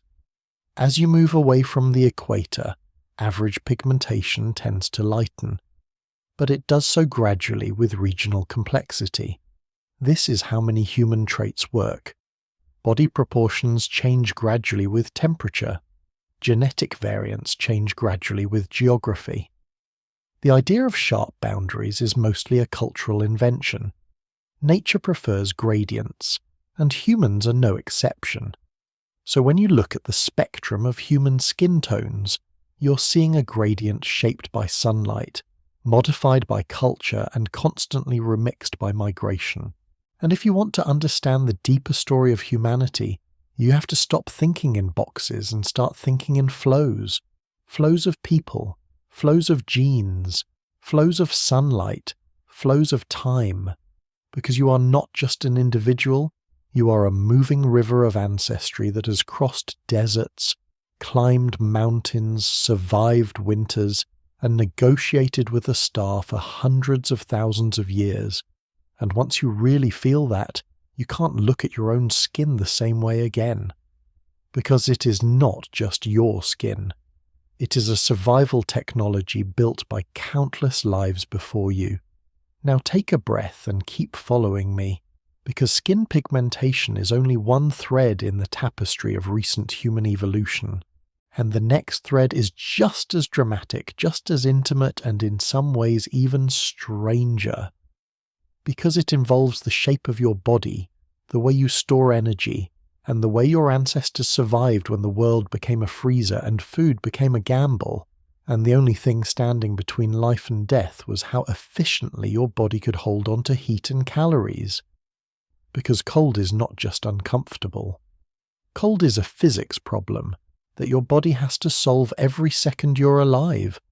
Every heartbeat is heat, every breath is heat, every movement is heat. And the moment the air around you becomes colder than your skin, your body begins leaking that heat into the world like steam escaping through cracks. In the tropics, that leak is manageable. Sometimes it's even useful. Your body can dump heat and keep going. But in Ice Age latitudes, heat loss is the enemy. And what makes it terrifying is how quickly it can become irreversible. You can be walking, talking, thinking clearly, and then the cold starts to take pieces of you away. Fingers go numb, toes lose feeling, muscles stiffen, judgment fades, the brain begins to slow. And if you cannot stop the loss, if you cannot replace heat as fast as you're bleeding it into the air, the body doesn't negotiate, it shuts down. So for the humans who pushed into the north, surviving wasn't just about finding food, it was about mastering the mathematics of heat. And the first thing to understand is that your body is shaped by that mathematics, not the way a sculptor shapes clay, more like the way a river shapes stone, slowly, relentlessly, with the constant pressure of physics. There's an old observation in biology that appears again and again across warm-blooded animals. In colder climates, bodies tend to become more compact. In warmer climates, bodies tend to become longer and leaner. This isn't because evolution prefers one look over another. It's because surface area matters. Heat escapes from surfaces. The more surface area you have relative to your volume, the faster you lose heat. So if you are tall and thin, with long limbs, you have a lot of surface area for your volume. That can be advantageous in hot climates, where you want to shed heat efficiently. But in cold climates, that same shape is a liability. The cold sees your long limbs and treats them like radiators. So in cold regions, selection tends to favor bodies that reduce surface area relative to volume. Shorter limbs, broader trunks, more compact frames. It's not a rule carved into stone, because humans are complicated and culture changes everything. But it's a pattern, a gravitational pull, a tendency. And when you look at ancient skeletons, you can see hints of it. You can see limbs that seem slightly different in proportion. You can see torsos built like they were meant to hold warmth. You can see the bones of bodies that lived in a world where staying warm was not a comfort. It was a requirement. Now think about what that means in lived experience. A small shift in limb length doesn't sound dramatic, but if it reduces heat loss by even a small percentage, and that reduction happens every day, every winter, for a lifetime, that small shift becomes survival. It means you burn fewer calories to stay warm. It means you can go longer between meals without freezing. It means your children have a better chance. And in Ice Age worlds, calories were not guaranteed. They were hunted, they were earned, they were stolen from animals that did not want to die. So in the north, your body is solving two problems at once. Problem 1, don't lose heat. Problem 2, don't run out of energy, because heat costs fuel, and fuel is food. Now, if you want to feel how brutal this is, imagine living through winter without modern reserves. No pantry, no refrigerator, no supermarket. No steady supply chain, just the landscape, just the animals, just what you can store, if you can store anything at all.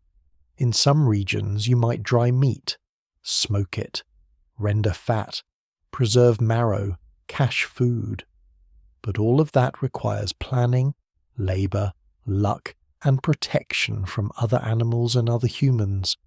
So winter survival becomes a game of energy economics, and your body becomes part of your strategy.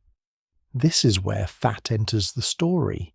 Fat is not just something modern culture obsesses over. Fat is one of the most powerful biological inventions on Earth. It is energy you can carry. It is insulation you can wear under your skin. It is a reservoir that keeps you alive when the hunt fails.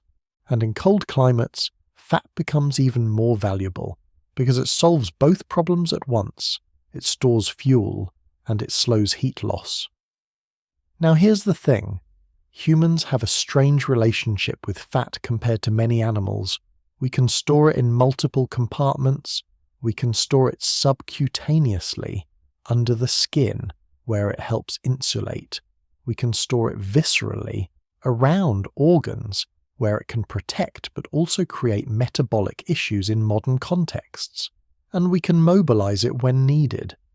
This ability did not evolve in a world of constant abundance. It evolved in a world of unpredictability, a world where feast and famine came in waves, and the colder the environment, the sharper those waves could become, because in winter, plants vanish. In winter, small game becomes harder. In winter, storms can trap you. In winter, rivers freeze and roots change, so the human body becomes tuned to survive scarcity. And this is where one of the most unsettling ideas in human biology appears. The idea that many of the features that modern people struggle with, cravings, fat storage, the tendency to regain weight after dieting, are not mistakes. They are ancient survival programs. Programs written for a world where losing weight could mean dying. Think about that. For most of your species' history, being able to store energy was an advantage. It meant you could survive when food disappeared. It meant you could keep your brain running. It meant you could keep walking. It meant your children could keep feeding. So the body evolved not to become lean at all costs. It evolved to avoid starvation. And starvation is not a small threat. The brain is hungry. It demands glucose. It demands fuel. It is one of the most energy-expensive organs you have. So if food is uncertain, you want a body that can keep the brain alive even when the stomach's empty. That is one of the trade-offs of being human. We built enormous brains, and then we had to build bodies that could feed them.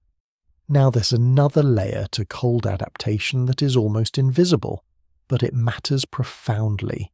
It's not about fat as storage. It's about fat as a heat generator, because not all fat is the same. There is a type of fat in mammals called brown adipose tissue, brown fat, that is specialized for producing heat. It is packed with mitochondria, the cellular engines that burn fuel, and in brown fat those engines can be uncoupled. Instead of producing efficient energy, they can burn fuel in a way that releases heat. It's like a biological furnace. This matters because in cold environments, the ability to generate heat quickly can mean the difference between survival and collapse, and humans, like many mammals, can activate this system, especially infants, who are small and lose heat quickly. Now imagine an Ice Age baby, small body, high surface area relative to volume, vulnerable. A baby cannot shiver effectively the way an adult can, so brown fat becomes a critical life support feature. And if you're living in cold environments, any genetic variants that improve thermogenesis, improve insulation, improve circulation, improve cold tolerance, they become valuable. Again, not because evolution is chasing a look, but because evolution is chasing function. Now, the most fascinating part is that humans also solved cold culturally. Fire, clothing, shelter, group huddling, movement. And once humans solved cold culturally, the biological pressures shifted. Because if you have good clothing and reliable fire, the selection pressure for extreme biological cold adaptation decreases. But if your clothing is imperfect, if your fire fails, if storms extinguish it, if fuel is scarce, then biology matters again. So you get this constant interplay. Culture reduces pressure. Environment reasserts it. Culture improves. Environment finds new ways to threaten you. And through it all, humans keep moving. Now think about the landscape of Ice Age Eurasia. Not the postcard image, not the Hollywood snowstorm, but the actual ecology. Vast steppe tundra regions, cold, dry, windy. A world sometimes called the Mammoth Steppe. Huge herbivores moving across open land. Mammoths, bison, horses, reindeer, predators stalking them, wolves, lions, bears, and humans, small in number but clever, moving through this world, following animals, reading tracks, predicting migrations. The cold here isn't just cold, it's dryness too. And dryness changes everything, because in dry cold, you can dehydrate without noticing. Your breath carries away water. The air pulls moisture from skin, and if you cannot access liquid water because everything is frozen, dehydration becomes another hidden threat. So survival becomes even more complex. You need calories, you need warmth, you need water, you need shelter, you need safety from predators, and you need social cohesion, because a lone human in that world is fragile. Which brings us to something else the cold does. It forces cooperation. In warm climates, you can survive with fewer layers of infrastructure. You can sleep more easily outdoors. You can find plant foods year-round. In cold climates, mistakes are punished faster. If someone is injured, they cannot keep moving. If someone cannot gather fuel, the group suffers. If someone cannot hunt, hunger comes quicker. So cold environments tend to reward groups that can coordinate, share resources, protect each other, and plan. And planning is not only a cultural skill, it is a cognitive trait. So the Ice Age wasn't just sculpting bodies, it was sculpting behavior. Now, we have to be careful here. It's tempting to turn this into a simplistic story. Cold made humans smarter. Reality is messier. Humans were already cognitively complex before many northern expansions, but the pressures of harsh environments can amplify the value of certain behaviors: foresight, cooperation, tool-making, social bonding. And those behaviors, once established, can become self-reinforcing. Because culture can evolve faster than genes, a successful strategy can spread through learning long before it spreads through DNA. So again, the engine is not only biology, it's biology plus culture, fused into one adaptive system. Now this is the moment where you might start thinking about Neanderthals, because if there is any human lineage associated in the popular imagination with the Ice Age North, it's them. Heavy-browed, thick bones, compact bodies, a kind of anatomy that looks like it was built for cold and hardship. And here's what's interesting. When you compare Neanderthal body proportions with many modern humans, you see differences that fit the general patterns we're describing. Neanderthals often appear more robust, with shorter distal limb segments relative to proximal segments, patterns that would reduce surface area and conserve heat. They also lived in glacial Europe for hundreds of thousands of years. That is an enormous amount of time to adapt to that environment, so they likely carried suites of traits that made cold survivable. But here's where the story gets strange. Modern humans, your lineage, moved into those same regions relatively recently, and when we did, we didn't just replace Neanderthals without contact. We met them, we interacted, we interbred. And that means some of their adaptations, some of the biological solutions they built over hundreds of thousands of years, may have flowed into our genome, not fully, not in a simple way, but in fragments. And when those fragments were useful, they could be retained. This is one of the most haunting realities of human history. You carry traces of other human lineages inside you, other people who are not us in the narrow modern sense, but who are human enough to share children with our ancestors. and some of the genetic variants inherited from them may have influenced traits related to immunity, skin, metabolism, and possibly adaptation to climate. It's not a clean story of one species triumphing over another. It's a braided stream. Now stay with that idea, because it changes how you should imagine the Ice Age. It wasn't just modern humans versus Neanderthals. It was multiple human populations overlapping, sometimes competing, sometimes avoiding each other, sometimes sharing knowledge, sometimes sharing genes, and the environment was the judge. If a variant improved survival, whether it came from your own lineage or from another, it could spread.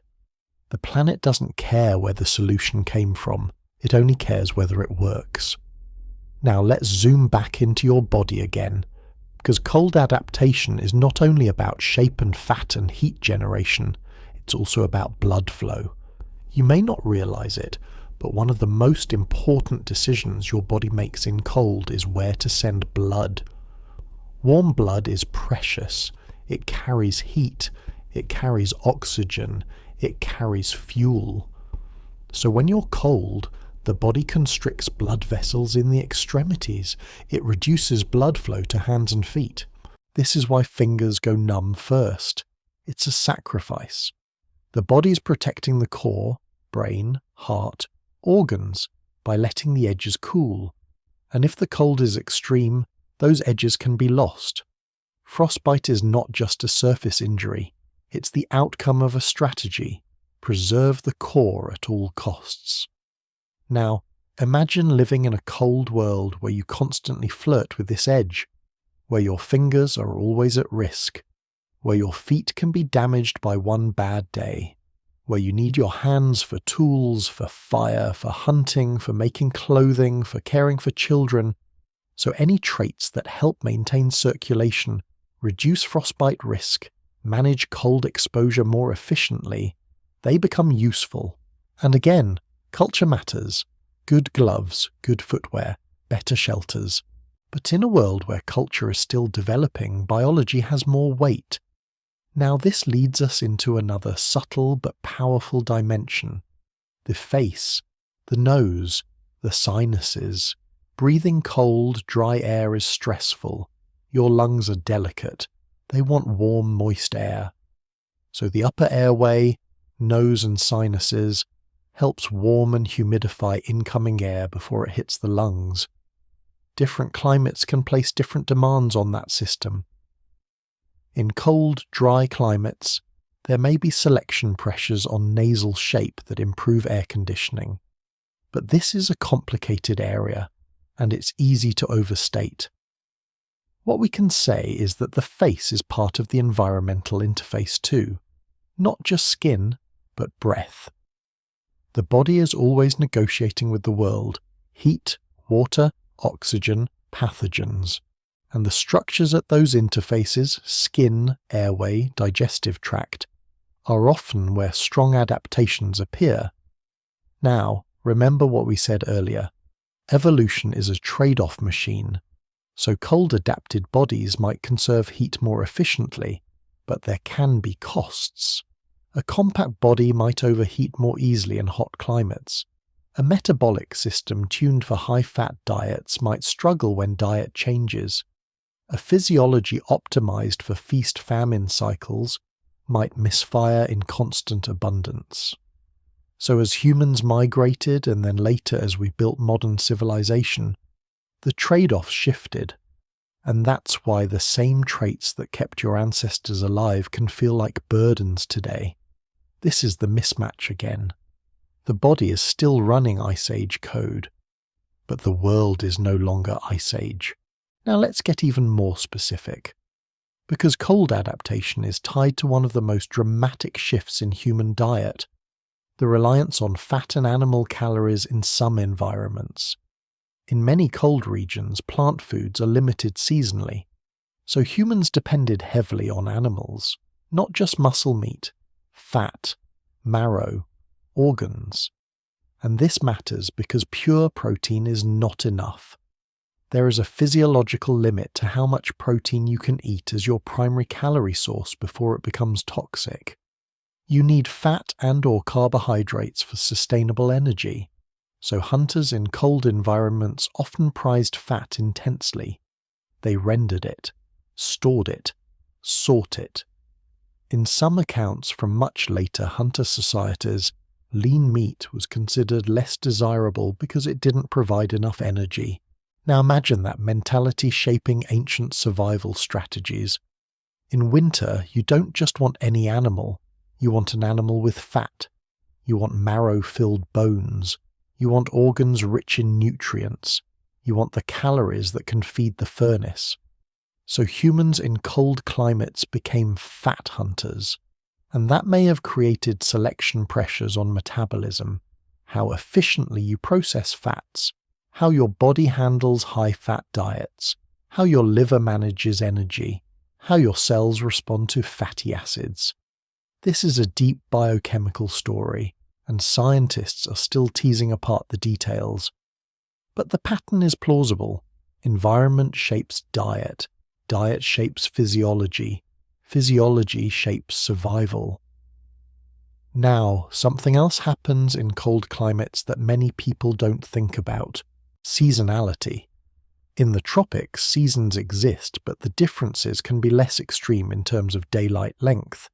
In high latitudes, seasons are a psychological force.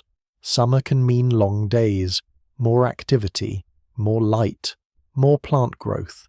Winter can mean darkness, long nights, reduced mobility, more time in shelter, and this can influence human behavior, sleep patterns, hormonal cycles, and social rhythms. Again, we have to be cautious, because modern patterns are not ancient patterns. But it's hard to imagine living in a world where daylight disappears without it shaping you in some way. Not just culturally, but emotionally. The dark is not neutral. In an Ice Age world, darkness is when predators move. Darkness is when you huddle close. Darkness is when stories emerge. Darkness is when you listen. So the North didn't just sculpt bodies, it sculpted the human relationship with night. Now let's bring this back to one of the most important currencies in human evolution, reproduction. Cold climates stress pregnancy. They stress infants. They increase the risk of hypothermia. They increase the need for stable calorie intake. So populations in harsh environments may have faced powerful selection pressures around maternal energy balance. A mother needs to maintain body temperature. She needs to grow a fetus. She needs to prepare for lactation. Lactation is one of the most energetically expensive processes in the human body, and if food is scarce or unpredictable, lactation can fail.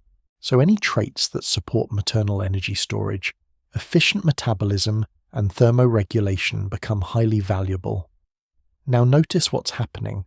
Skin pigmentation evolution was heavily tied to childbirth because of vitamin D and pelvic development. Cold adaptation is also heavily tied to childbirth because of energy demands and thermoregulation. So once again, the most powerful selection pressures are often those that affect fertility and infant survival. That's the lever. Not adult comfort, not aesthetics, not athletic performance. It's, can you produce children who survive to reproduce? That's the evolutionary question. Now, imagine the emotional reality of this. A small group living on the edge of glacial Europe. A woman gives birth, it's cold, the baby is tiny, the baby needs warmth immediately, the mother needs food to produce milk, the group needs fuel for fire, they need shelter from wind, they need to protect against predators. So childbirth isn't just a biological event, it's a logistical crisis. It requires community, it requires planning, it requires resources. So cold climates may have made social support even more critical for reproductive success, and that could feed back into the evolution of social behavior. Humans are already social, but the harsher the environment, the more costly it is to be alone. Now you might be thinking, if cold is such a powerful pressure, why didn't humans become polar specialists? Why didn't we evolve into something like Arctic foxes? Because culture allowed us to cheat. Humans do not have to evolve fur if we can make fur clothing. Humans do not have to evolve thick blubber if we can build shelters and use fire. Humans do not have to evolve claws if we can make tools. So our adaptive strategy is to externalize traits, to build solutions outside the body. And that changes everything. It means human evolution is partly outsourced to culture, which means the timeline accelerates. A genetic mutation might take thousands of years to spread. A new clothing technique can spread in a generation. So humans can colonize environments faster than biology alone would allow. And then biology follows, tuning the system afterward. This is why modern humans could expand rapidly into the north. Because we weren't naked apes walking into snow. We were tool makers, fire keepers, clothing makers. And that cultural package made the north accessible. Now here is the next twist.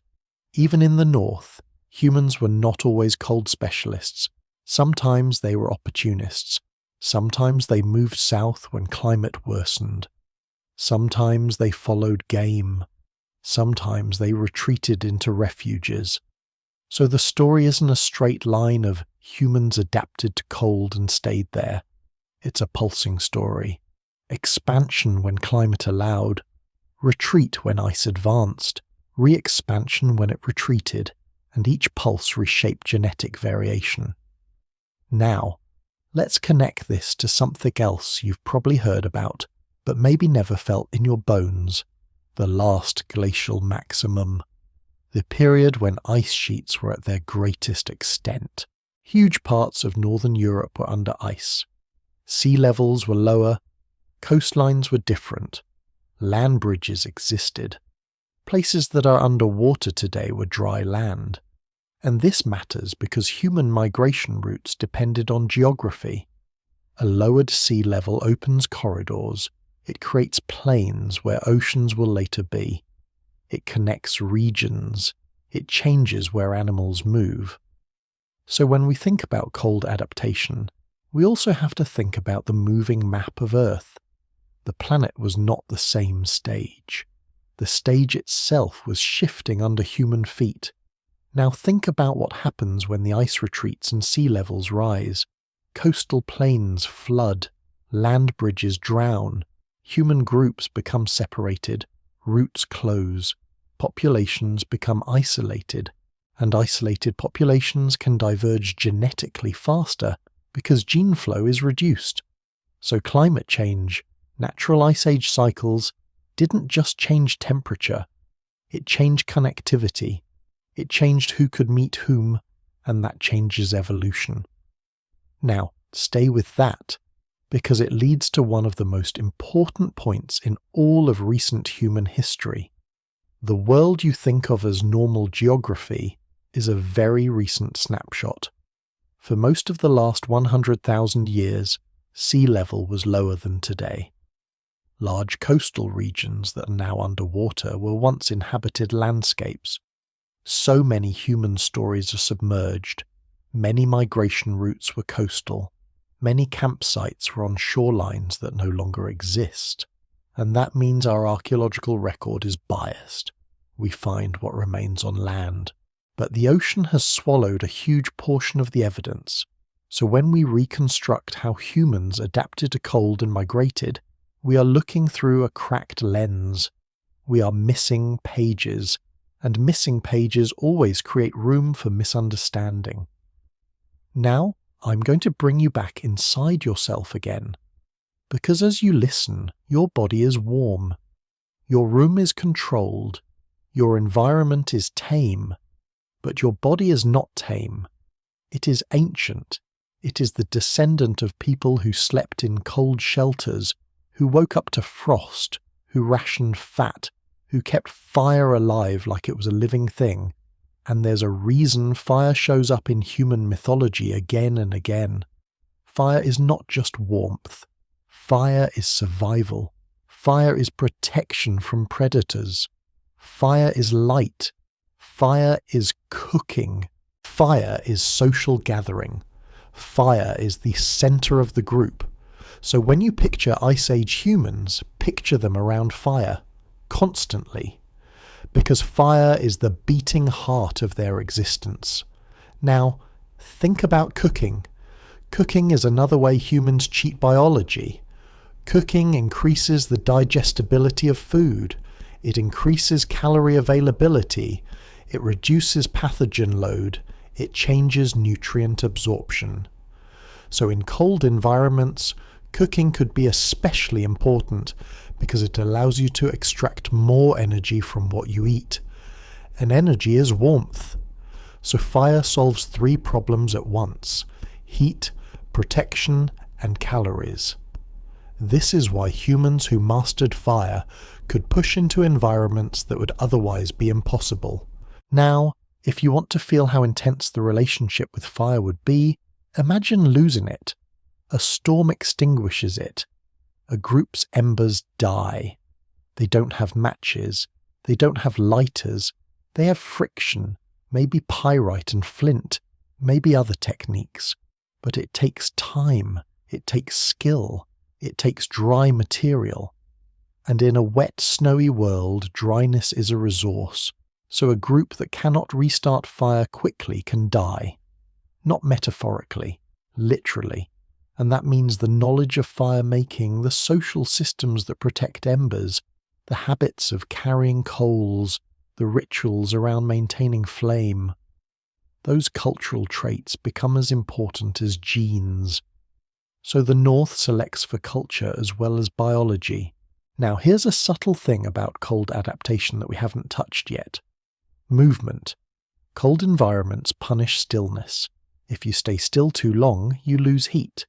If you move, you generate heat. But movement costs calories. So you face another trade-off. Move to stay warm but burn fuel. Stay still to conserve fuel but risk freezing. So humans must constantly balance movement and rest. This might influence daily rhythms, hunting patterns, work distribution, even storytelling. Because storytelling is something you can do while conserving energy. You can sit close to the fire, conserve movement, keep everyone together, share information, teach children, reinforce social bonds. So the cold might indirectly amplify the importance of language and narrative. Again, not because the cold created language, but because harsh environments make information sharing valuable. Where are the animals moving? Which valleys have shelter? Where is the wind worst? Which plants can be stored? Which routes are safe? Knowledge becomes survival. So in cold climates, memory becomes a resource, and humans are memory machines. Now, I want you to consider another layer of energy economics. Not just calories, but time. In cold environments, time is compressed. Winter is a deadline. You have to prepare. You have to gather enough fuel. You have to secure shelter. You have to plan hunts. You have to make clothing. And clothing is not trivial. Clothing requires hides. Hides require hunting. Hides require scraping, softening, sewing. Sewing requires needles. Needles require bone carving or other materials. It requires thread. Thread requires sinew or plant fibers. So clothing is a technological system, and once you build that system, it becomes part of your survival package. So the North doesn't just select for robust bodies, it selects for technical competence, for fine motor skill, for tool making, for planning, for patience. Now think about what that does to human identity. A hunter in a tropical environment might survive with minimal clothing and fewer tools. A hunter in a glacial environment might need an entire toolkit just to exist. That toolkit becomes an extension of the self. Your clothes, your needles, your scrapers, your fire-starting materials. These are parts of your body in a functional sense. And when you lose them, you become vulnerable. So in the north, culture becomes body, technology becomes anatomy. Now, bring this into the genetic story again. If you rely heavily on clothing and shelter, does the body stop evolving? No, it evolves differently. The body can afford to shift selection priorities. Instead of evolving fur, it might evolve better metabolism. Instead of evolving thick blubber, it might evolve better circulation control. Instead of evolving claws, it might evolve fine motor coordination and brain power to make tools. So even when culture reduces pressure in one domain, it can increase pressure in another, because culture creates new challenges too. Toolmaking requires cognition, social coordination requires empathy, theory of mind, communication. Long-term planning requires executive control. So humans become a species where cognitive traits are constantly under selection because culture demands them. Now, if you're listening to this to fall asleep, let yourself drift with the idea that your entire species is shaped by a strange partnership. Genes and culture, body and tools, evolution and invention. Now, we can't talk about cold and energy without touching one more dangerous concept. The idea of the thrifty gene. The hypothesis that humans carry genetic variants that promote efficient fat storage because they were advantageous in environments with periodic famine. This idea has been debated, refined, criticized, reshaped. But the intuitive core is simple. If famine was common, bodies that stored energy would survive. And yet, the modern obesity crisis is not evenly distributed in ways that always map cleanly onto this hypothesis. So the reality is complex. But even if the thrifty gene hypothesis in its simplest form is incomplete, the broader truth remains. Human physiology evolved under scarcity and unpredictability, and when that physiology is placed into constant abundance, it can behave in ways that feel maladaptive, not because the body is broken, but because the environment changed too fast. Now, consider what scarcity actually meant for most of human history. It didn't mean a little hungry, it meant starvation, it meant wasting away, it meant weakness, it meant disease vulnerability, it meant death. So the body developed powerful drives to avoid it. Cravings, reward pathways, hunger signals, a deep psychological urgency around food. These are not moral flaws, they are survival instincts, and in cold climates where energy demands are high, those instincts may become even more reinforced. Now let's connect all of this back to migration. Because the North is not the only place where energy economics mattered. Humans also moved into deserts, into high altitudes, into rainforests, into islands. Each environment demanded a different relationship with calories, water, temperature, so the human body diversified, not into separate species but into tuned variations. And one of the most fascinating aspects of this is how quickly some metabolic adaptations can occur under strong selection. But again, we have to be careful. Metabolism is complex. It involves many genes. It involves environment. It involves microbiome. It involves diet. So when we talk about adaptations, we're often talking about subtle shifts in probabilities, not deterministic traits. Still, the patterns are there. Now, I want to pivot slightly, because cold adaptation has another companion pressure that shaped humans in a way that is almost invisible until you think about it. Light. Not UV this time. Visible light, day length, seasonal darkness. Because in high latitudes, winter is not just cold, it is dim. And dimness is dangerous. It reduces visibility. It changes hunting. It changes travel. It changes mood. It changes social behavior. So humans living in these environments may have experienced selection pressures around vision, circadian rhythms, and behavior. Again, we don't want to overclaim, but you can imagine how long, dark winters could favor people who could maintain social cohesion, who could endure confinement, who could regulate emotion, who could plan through boredom and scarcity. The mind becomes part of survival. Now, remember where we started this whole section. You were looking at your skin, at the interface with the sun, and we followed that interface into vitamin D, then into cold, then into energy storage, and now we're seeing the larger pattern. Human evolution in the last 50,000 years is not one story. It's a cascade of linked systems. Sunlight pressures pigmentation. Pigmentation interacts with vitamin D. Vitamin D interacts with bones and childbirth. Cold interacts with body shape and metabolism. Metabolism interacts with diet and survival. Diet interacts with culture and technology. Technology interacts with migration. Migration reshapes gene flow. Gene flow reshapes variation. And the whole thing moves like a living organism across the planet. Now, let's pause and imagine one more scene. A group of humans moving across a frozen landscape. They carry spears. They carry hides. They carry embers in some protected container maybe. They carry children. They carry knowledge. Their breath is visible, the wind is sharp, and the horizon is wide. They are not thinking about evolution. They are thinking about the next shelter, the next hunt, the next fire. But while they think about tomorrow, their genes are writing the next chapter.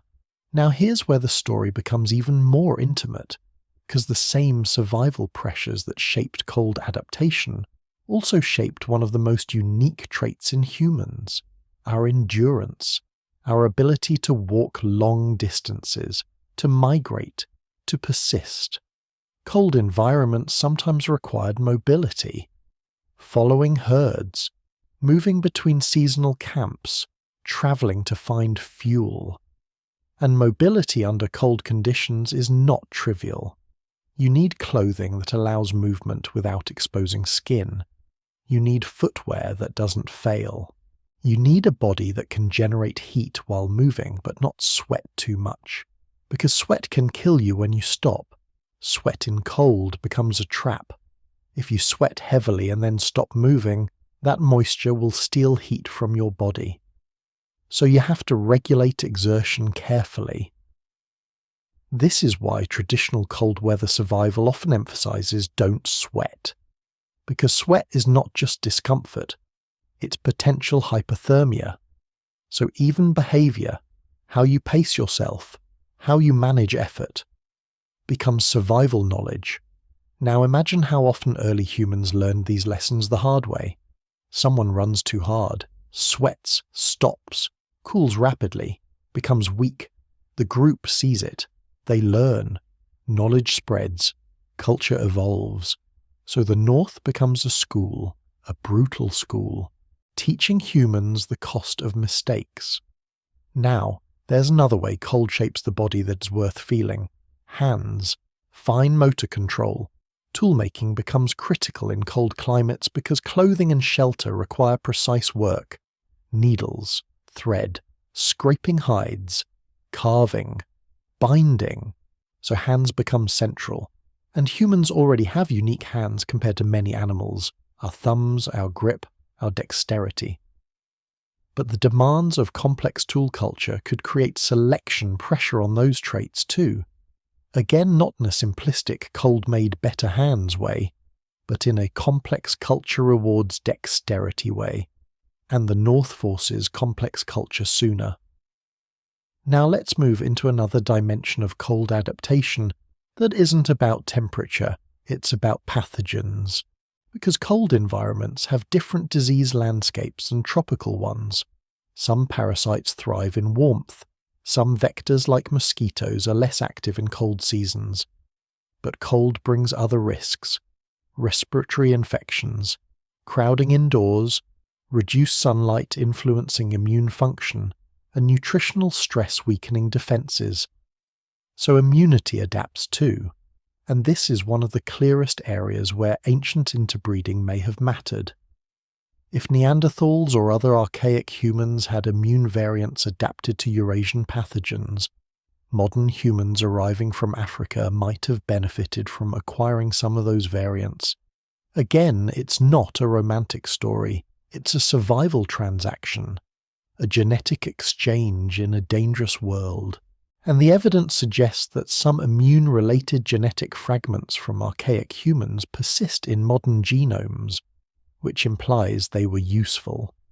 Now, do you see the pattern again? The planet is full of threats.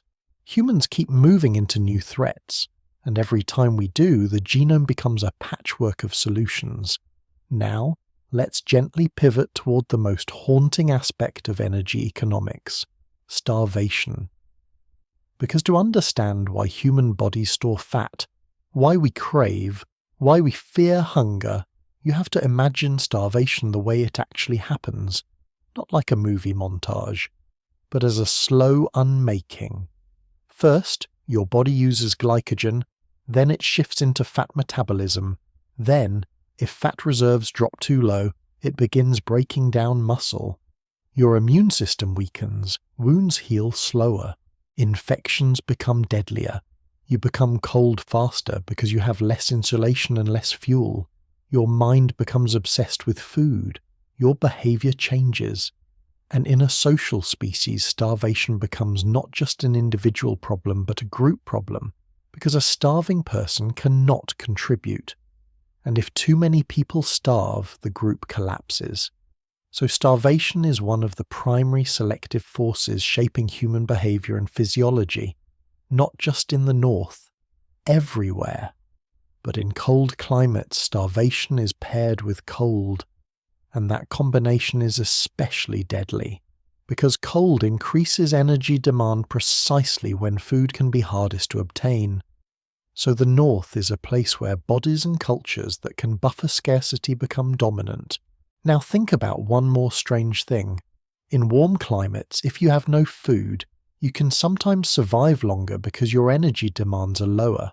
In cold climates, your energy demand spikes, so you burn through reserves faster, which means that in the north, even short disruptions can be catastrophic. A few bad days can kill. A week of failed hunts can collapse a camp. A storm can trap you and consume your fuel, so the north selects for resilience. Not just physical resilience, strategic resilience, redundancy, multiple ways to make fire, multiple food sources, social networks, trade routes. And yes, trade existed in the deep past, not in the global market sense, but in the sense that humans exchange materials, knowledge, and possibly mates across groups, because isolation is dangerous, and networks are survival. Now, if you want to feel how this connects to you, realize that one of the strongest modern human instincts is still the instinct to build networks, to belong, to be part of a group, to share information, to cooperate. And while that instinct has many roots, one root is simple. Alone, you die faster. In harsh environments, you die much faster. So the human mind evolved to seek people the way it seeks food. Social hunger is real. It's ancient. Now, let's slow down and notice where we are. We started with skin. We followed the sun into vitamin D. We followed vitamin D into northern survival. We followed northern survival into body shape, fat, fire, culture, energy. And we're now seeing the deeper architecture of recent human evolution. It is not a story of progress. It is a story of constraint, a story of humans constantly solving problems imposed by physics and ecology. And when you see it that way, you begin to understand something profound. Human diversity is not decoration. It is engineering. It is the visible residue of countless survival equations solved across different landscapes. Now, we can keep going deeper, because cold adaptation is not the end of the story. It's a doorway. Because once humans learned to survive cold, we gained access to entire continents, and one of those continents, isolated, vast, and filled with new ecological challenges, forced another set of adaptations that are just as dramatic. The Americas. But before we step into that, there's one more piece of the Ice Age puzzle we need to hold in our hands, the idea of bottlenecks. Because when humans expand into harsh environments, population sizes can be small groups, founder populations, and small populations are vulnerable. They can be wiped out by chance, they can lose genetic diversity, they can drift, and when a population bottlenecks, rare variants can become common by luck, and common variants can disappear. So adaptation is not always the best trait wins. Sometimes it's the trait carried by the survivors becomes the future. This is how evolution really works. Not as a perfect optimization process, but as a chaotic filter. Now, imagine a migration into the far north. Only a few hundred people, maybe less. They are separated from their source population. They face new pressures. Some die, some survive. Their gene pool becomes the seed of future populations. This is how rapid changes can occur. Not because mutation rates suddenly increase, but because selection and drift operate more strongly in small populations. So when you see dramatic regional differences in humans, some of that is adaptation, and some of that is drift. And often, it's both. Now, I want to bring your attention to something you can feel right now. Warmth. The feeling of warmth is not only comfort, it is safety. It is the nervous system recognizing that the environment is not actively trying to kill you. That sense of safety changes your mind, it lets you relax, it lets you sleep, and that is why warmth and fire have always been linked to rest. Your ancestors slept better when they were warm, they slept better when predators were kept back by flame and light. They slept better when the group was together. So if you are listening to this and feeling yourself soften, feeling your breathing slow, feeling your body sink, that response is older than civilization. It is a deep animal response. Warmth means you can stop moving. Warmth means you can let your guard down. Warmth means you can dream. Now, take that calmness with you as we step toward the next set of human adaptations. Because the next problem humans had to solve was not cold. It was something even more fundamental. Oxygen, thin air, high altitude. Because as humans spread into mountain ranges, into plateaus, into regions where the sky looks close but the air is insufficient, they discovered that you can have sunlight, you can have warmth, you can have food, and still suffocate. And in those places the human body had to rewrite itself again, not on the surface this time, but deep in the blood, deep in the lungs, deep in the way cells sense the world. And in those places the human body had to rewrite itself again, not on the surface this time, but deep in the blood, deep in the lungs, deep in the way cells sense the world. Because high altitude is a different kind of enemy. Cold steals heat. Sunlight steals folate or grants vitamin D. But thin air steals something more immediate. It steals oxygen, and oxygen is not optional. Your cells don't prefer oxygen. They require it, the way a fire requires air. So when humans climbed into mountains and plateaus, when they began living where the horizon feels close and the sky feels heavy, they discovered a brutal rule. You can be surrounded by food, you can be warm, you can be sheltered, and still your body can fail. Not because you're starving, but because your tissues are quietly suffocating. If you've ever gone high into the mountains, you might already know the feeling, the strange breathlessness after mild exertion, the headache that doesn't behave like a normal headache, the nausea, the sleep that becomes fractured, shallow, restless, as if your body cannot fully let go. That is acute hypoxia. Your body is detecting that the oxygen pressure is lower, and it is scrambling. It responds the way a system responds when a critical resource disappears. It turns on alarms. It pushes you to breathe faster. It speeds your heart. It changes blood flow. And if you stay long enough, it begins producing more red blood cells, more hemoglobin, more carriers to grab what oxygen exists and deliver it. This is the basic emergency response. It's what most humans can do when exposed to altitude. But here is the haunting part. The emergency response is not always sustainable. Too many red blood cells makes blood thicker. Thicker blood is harder to pump. It can increase the risk of clotting. It can strain the heart. It can create its own forms of illness. So simply producing more hemoglobin is not a perfect solution.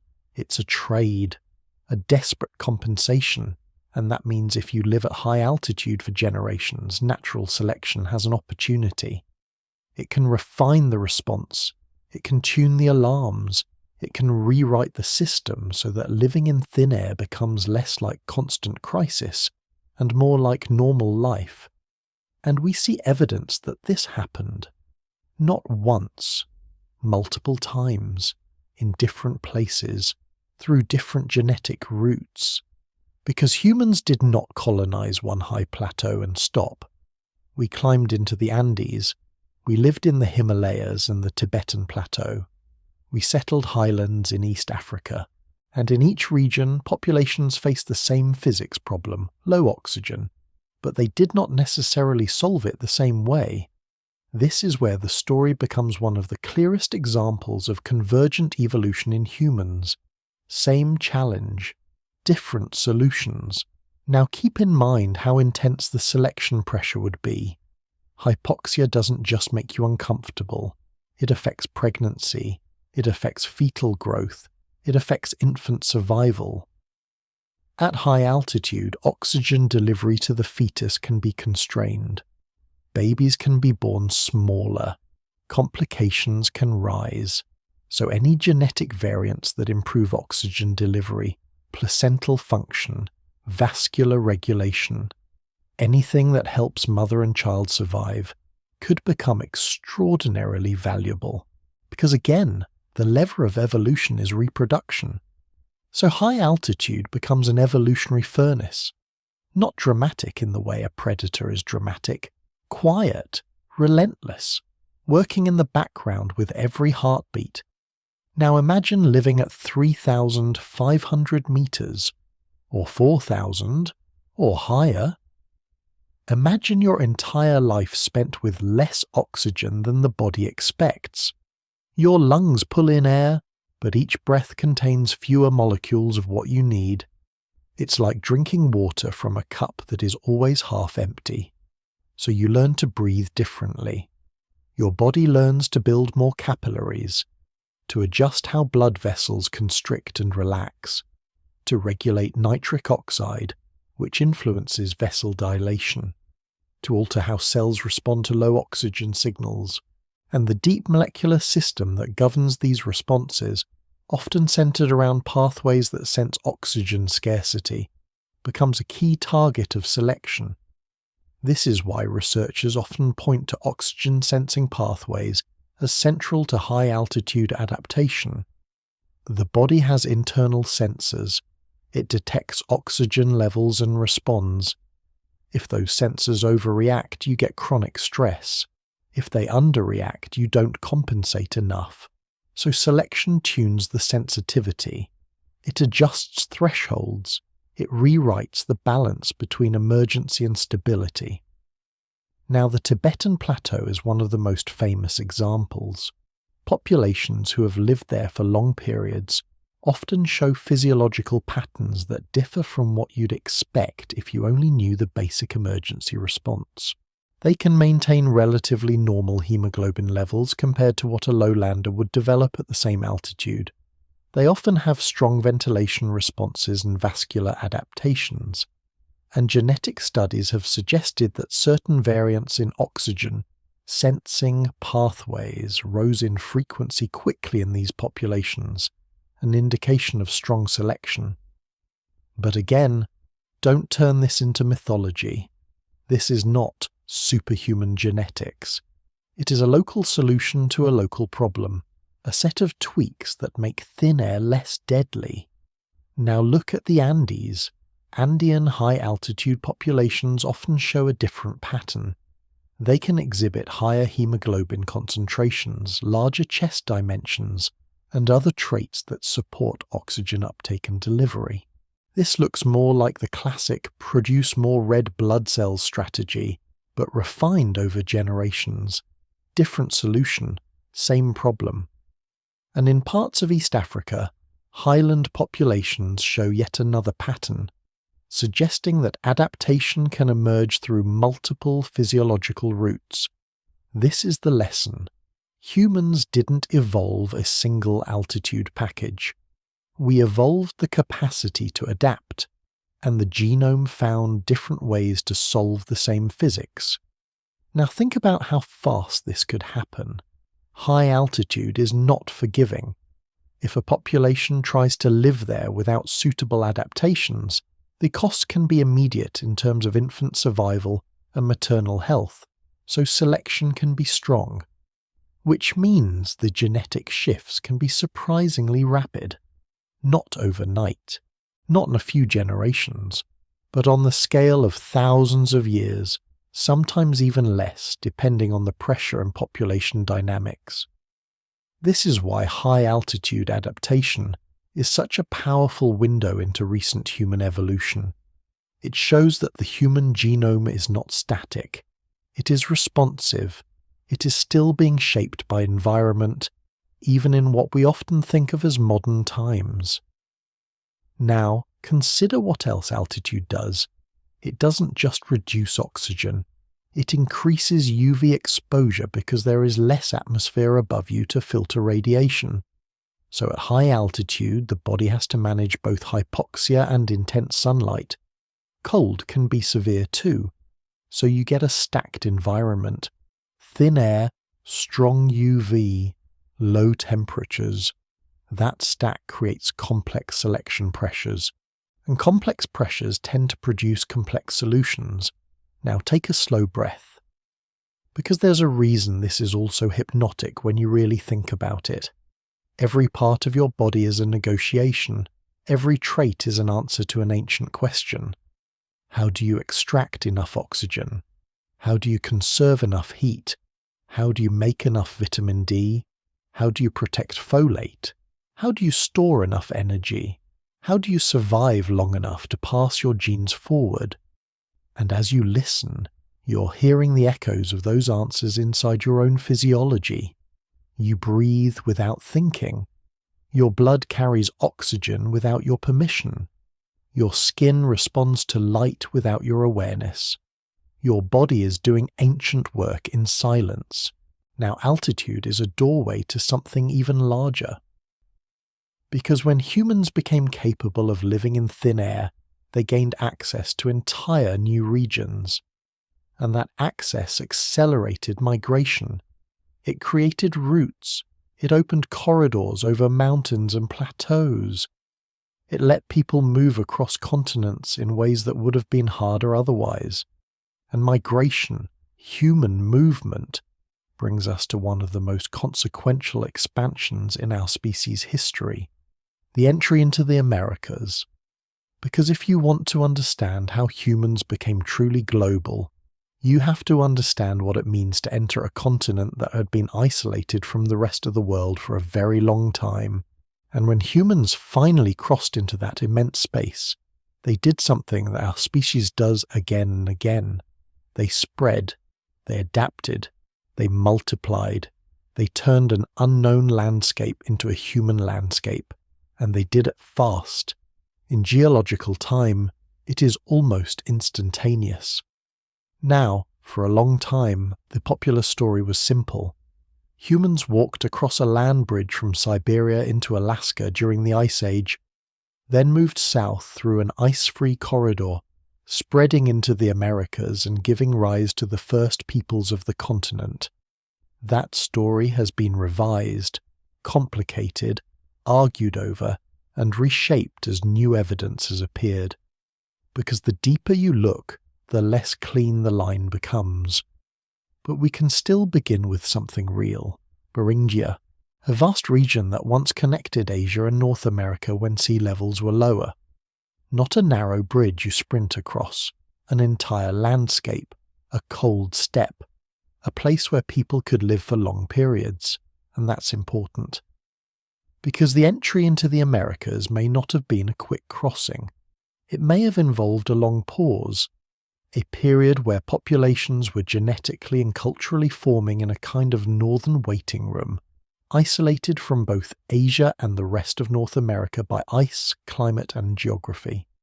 This pause concept, sometimes called a standstill or a bottleneck in different discussions, matters because it would shape genetics. Small populations, isolation, limited gene flow, time. That combination changes everything. Variants drift. Certain lineages become common simply because those are the ones carried by survivors, and when the ice retreats and roots open, that small genetic subset can expand explosively into a new continent. This is how founder effects can leave signatures across vast populations. Now imagine the moment roots opened. Glaciers begin to retreat, ice sheets loosen their grip, coastlines shift, new habitats emerge, animals move into new regions, and humans, always following opportunity, follow them. But there's a question that has haunted researchers. Did the first people move south through an inland ice-free corridor? Or did they move along the coast? Or did both happen at different times? The coastal route idea is often compelling because coastlines can provide rich resources, marine life, kelp forests, fish, shellfish, seals. A kelp highway of sorts, a chain of productive ecosystems that could support human travel and settlement. But coastal evidence is hard to find because of sea level rise. Remember what we said earlier. So much of the ancient coastline is underwater now. If early migrants hug the coast, their campsites and tools may be drowned, which means absence of evidence is not evidence of absence. And this is one of the great tragedies of archaeology. The ocean is a thief. It steals the earliest chapters and leaves us guessing. Now, at some point, humans were south of the ice. That's the undeniable reality, and once that happened, the expansion into the Americas seems to have been rapid. People reached far regions of the continent relatively quickly. How quickly, exactly, is still debated depending on sites, dates, and interpretations. But the overarching pattern is clear. Humans entered a vast land with abundant megafauna, large mammals that had never dealt with human hunters, mammoths, mastodons, giant ground sloths, camels, horses, and many other creatures that would later vanish. Now be careful here. The story of megafaunal extinction is another complex battlefield. Climate change played a role. Human hunting likely played a role. Ecosystems were shifting at the end of the Ice Age. But what matters for our story is this. Humans arrived, and soon after, many large species disappeared, which means that within a relatively short period, the ecological world of the Americas transformed, and humans were part of that transformation. Now think about what that means. When humans enter a new continent, we don't just adapt to it, we reshape it. Even as hunter-gatherers, we are powerful. We use fire, we hunt with coordination, we alter predator-prey relationships. So human evolution isn't just a passive response to environments. It's an active process of coevolution with the landscapes we occupy. We change the world, and then we adapt to the world we changed. Now, consider the diversity of environments in the Americas: Arctic tundra, temperate forests, grasslands, deserts, rainforests, high mountains, coasts, wetlands. Within that one continent, humans faced almost every ecological challenge on Earth, and they adapted culturally at astonishing speed. Different toolkits, different diets, different housing, different social structures, different seasonal rhythms, and because humans are plastic, because culture is fast, these adaptations could bloom without waiting for genes to change. But genes did change too. Over time, local selection would tune populations to local diets, pathogens, climates, and again, the body and culture would dance together. Now, diet is one of the most powerful drivers of human adaptation after migration. Because diet is not just energy, diet is micronutrients, hormones, metabolic programming, immune interaction. So when humans enter new regions, they enter new diets. And new diets can create strong selection pressures. We already touched on lactose persistence in dairying populations. That's a classic example. A cultural practice, milking animals, creates a new nutrient environment and genes adapt. Now consider starch.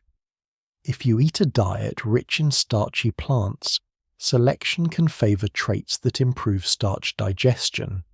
For example, variation in the number of copies of genes related to starch digestion has been discussed in relation to dietary differences across populations. Again, this is not a simple one gene equals one diet story. It's probabilistic, polygenic, intertwined with culture, but the direction is clear. What you eat shapes what survives. Now, another famous dietary adaptation involves alcohol metabolism. As humans began fermenting foods and drinks, the environment of the liver changed. Variants that influence alcohol processing could become advantageous in populations where fermented products were common. But, like everything else, it's complicated by drift, culture, and multiple metabolic pathways. Still, the principle holds. Culture creates new environments inside the body, and the body adapts. Now, perhaps the most brutal adaptation story tied to environment is malaria. Because malaria is an evolutionary hammer. In regions where malaria is common, it can kill children at high rates, it can devastate fertility, and because it acts strongly on early life, it becomes a powerful selector. This is why we see multiple genetic traits that influence red blood cells and malaria susceptibility in different regions. Sickle cell trait is one famous example, but there are others: thalassemias, G6PD deficiency, and various blood group and receptor variations. These are not good traits in an absolute sense. They can carry serious costs. But in a malaria environment, the trade can be worth it, because the alternative is death. This is evolution's cruelty. It doesn't offer perfect solutions.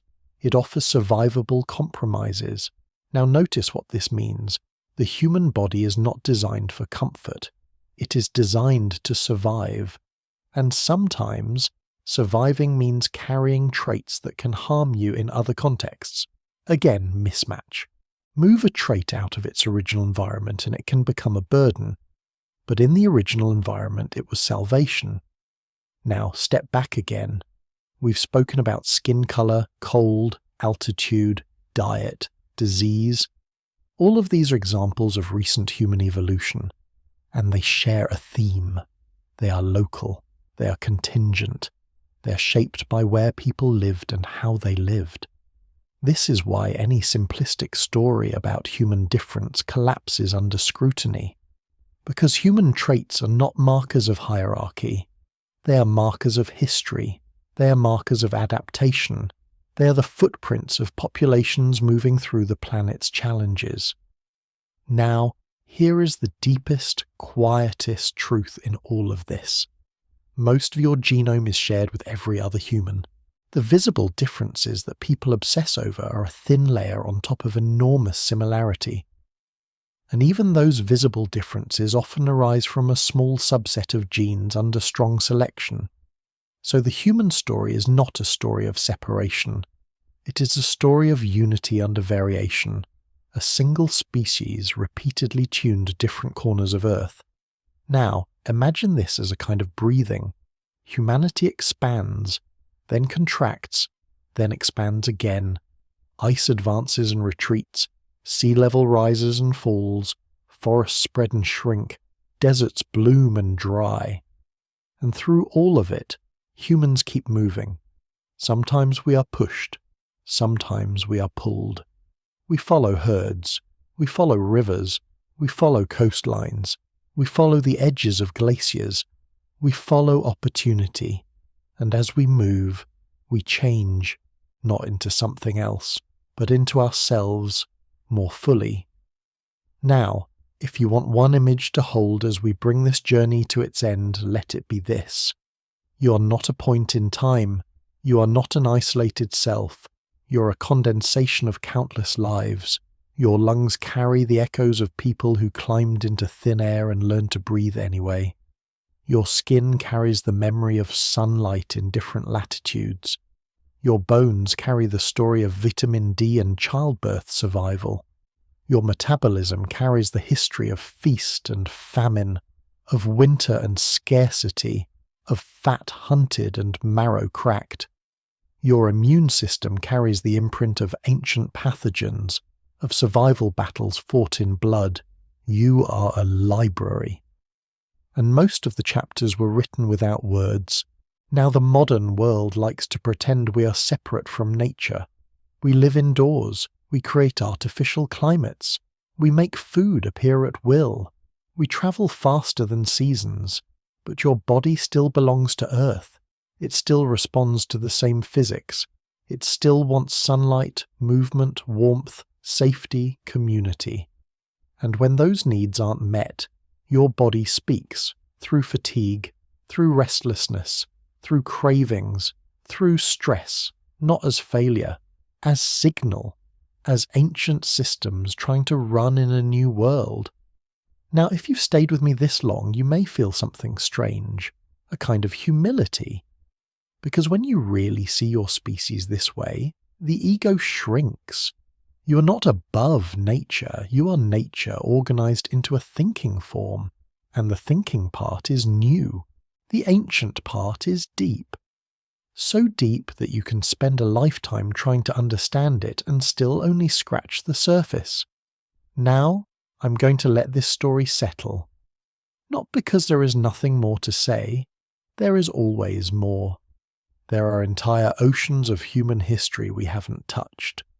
Languages rising and spreading like living organisms, agriculture reshaping bones and jaws and disease patterns, cities inventing new pathogen worlds, trade networks moving genes and ideas across continents, empires collapsing and bottlenecking populations, the Industrial Revolution altering diets and bodies in just a few generations, the modern era creating mismatches no ancient human could imagine. There is always more. But tonight, you don't need all of it. Tonight, you only need the feeling that you are part of something older than your name, something older than your family stories, something older than civilization itself. A long chain of survival, adaptation, and movement that ends for now in you. So as you lie there, let your breathing slow. Inhale, exhale, feel your chest rise, the lungs pulling in oxygen effortlessly in this lowland air. Feel your body temperature held steady by shelter and clothing and walls. Feel the softness of the modern world around you and recognize it for what it is. A cultural miracle. A layer of safety built on the backs of countless ancestors who slept under harsher skies. And as the last thoughts fade, let this be the final truth you carry into sleep. You are the descendant of people who survived every version of Earth. Sun and ice, mountain and desert, forest and steppe, scarcity and abundance, and if they could carry life forward through all of that, then you can rest now. Because for this moment, the world is quiet, your body is safe, and the ancient machinery inside you can finally do what it was always meant to do after a long day of surviving. It can let go. Good night.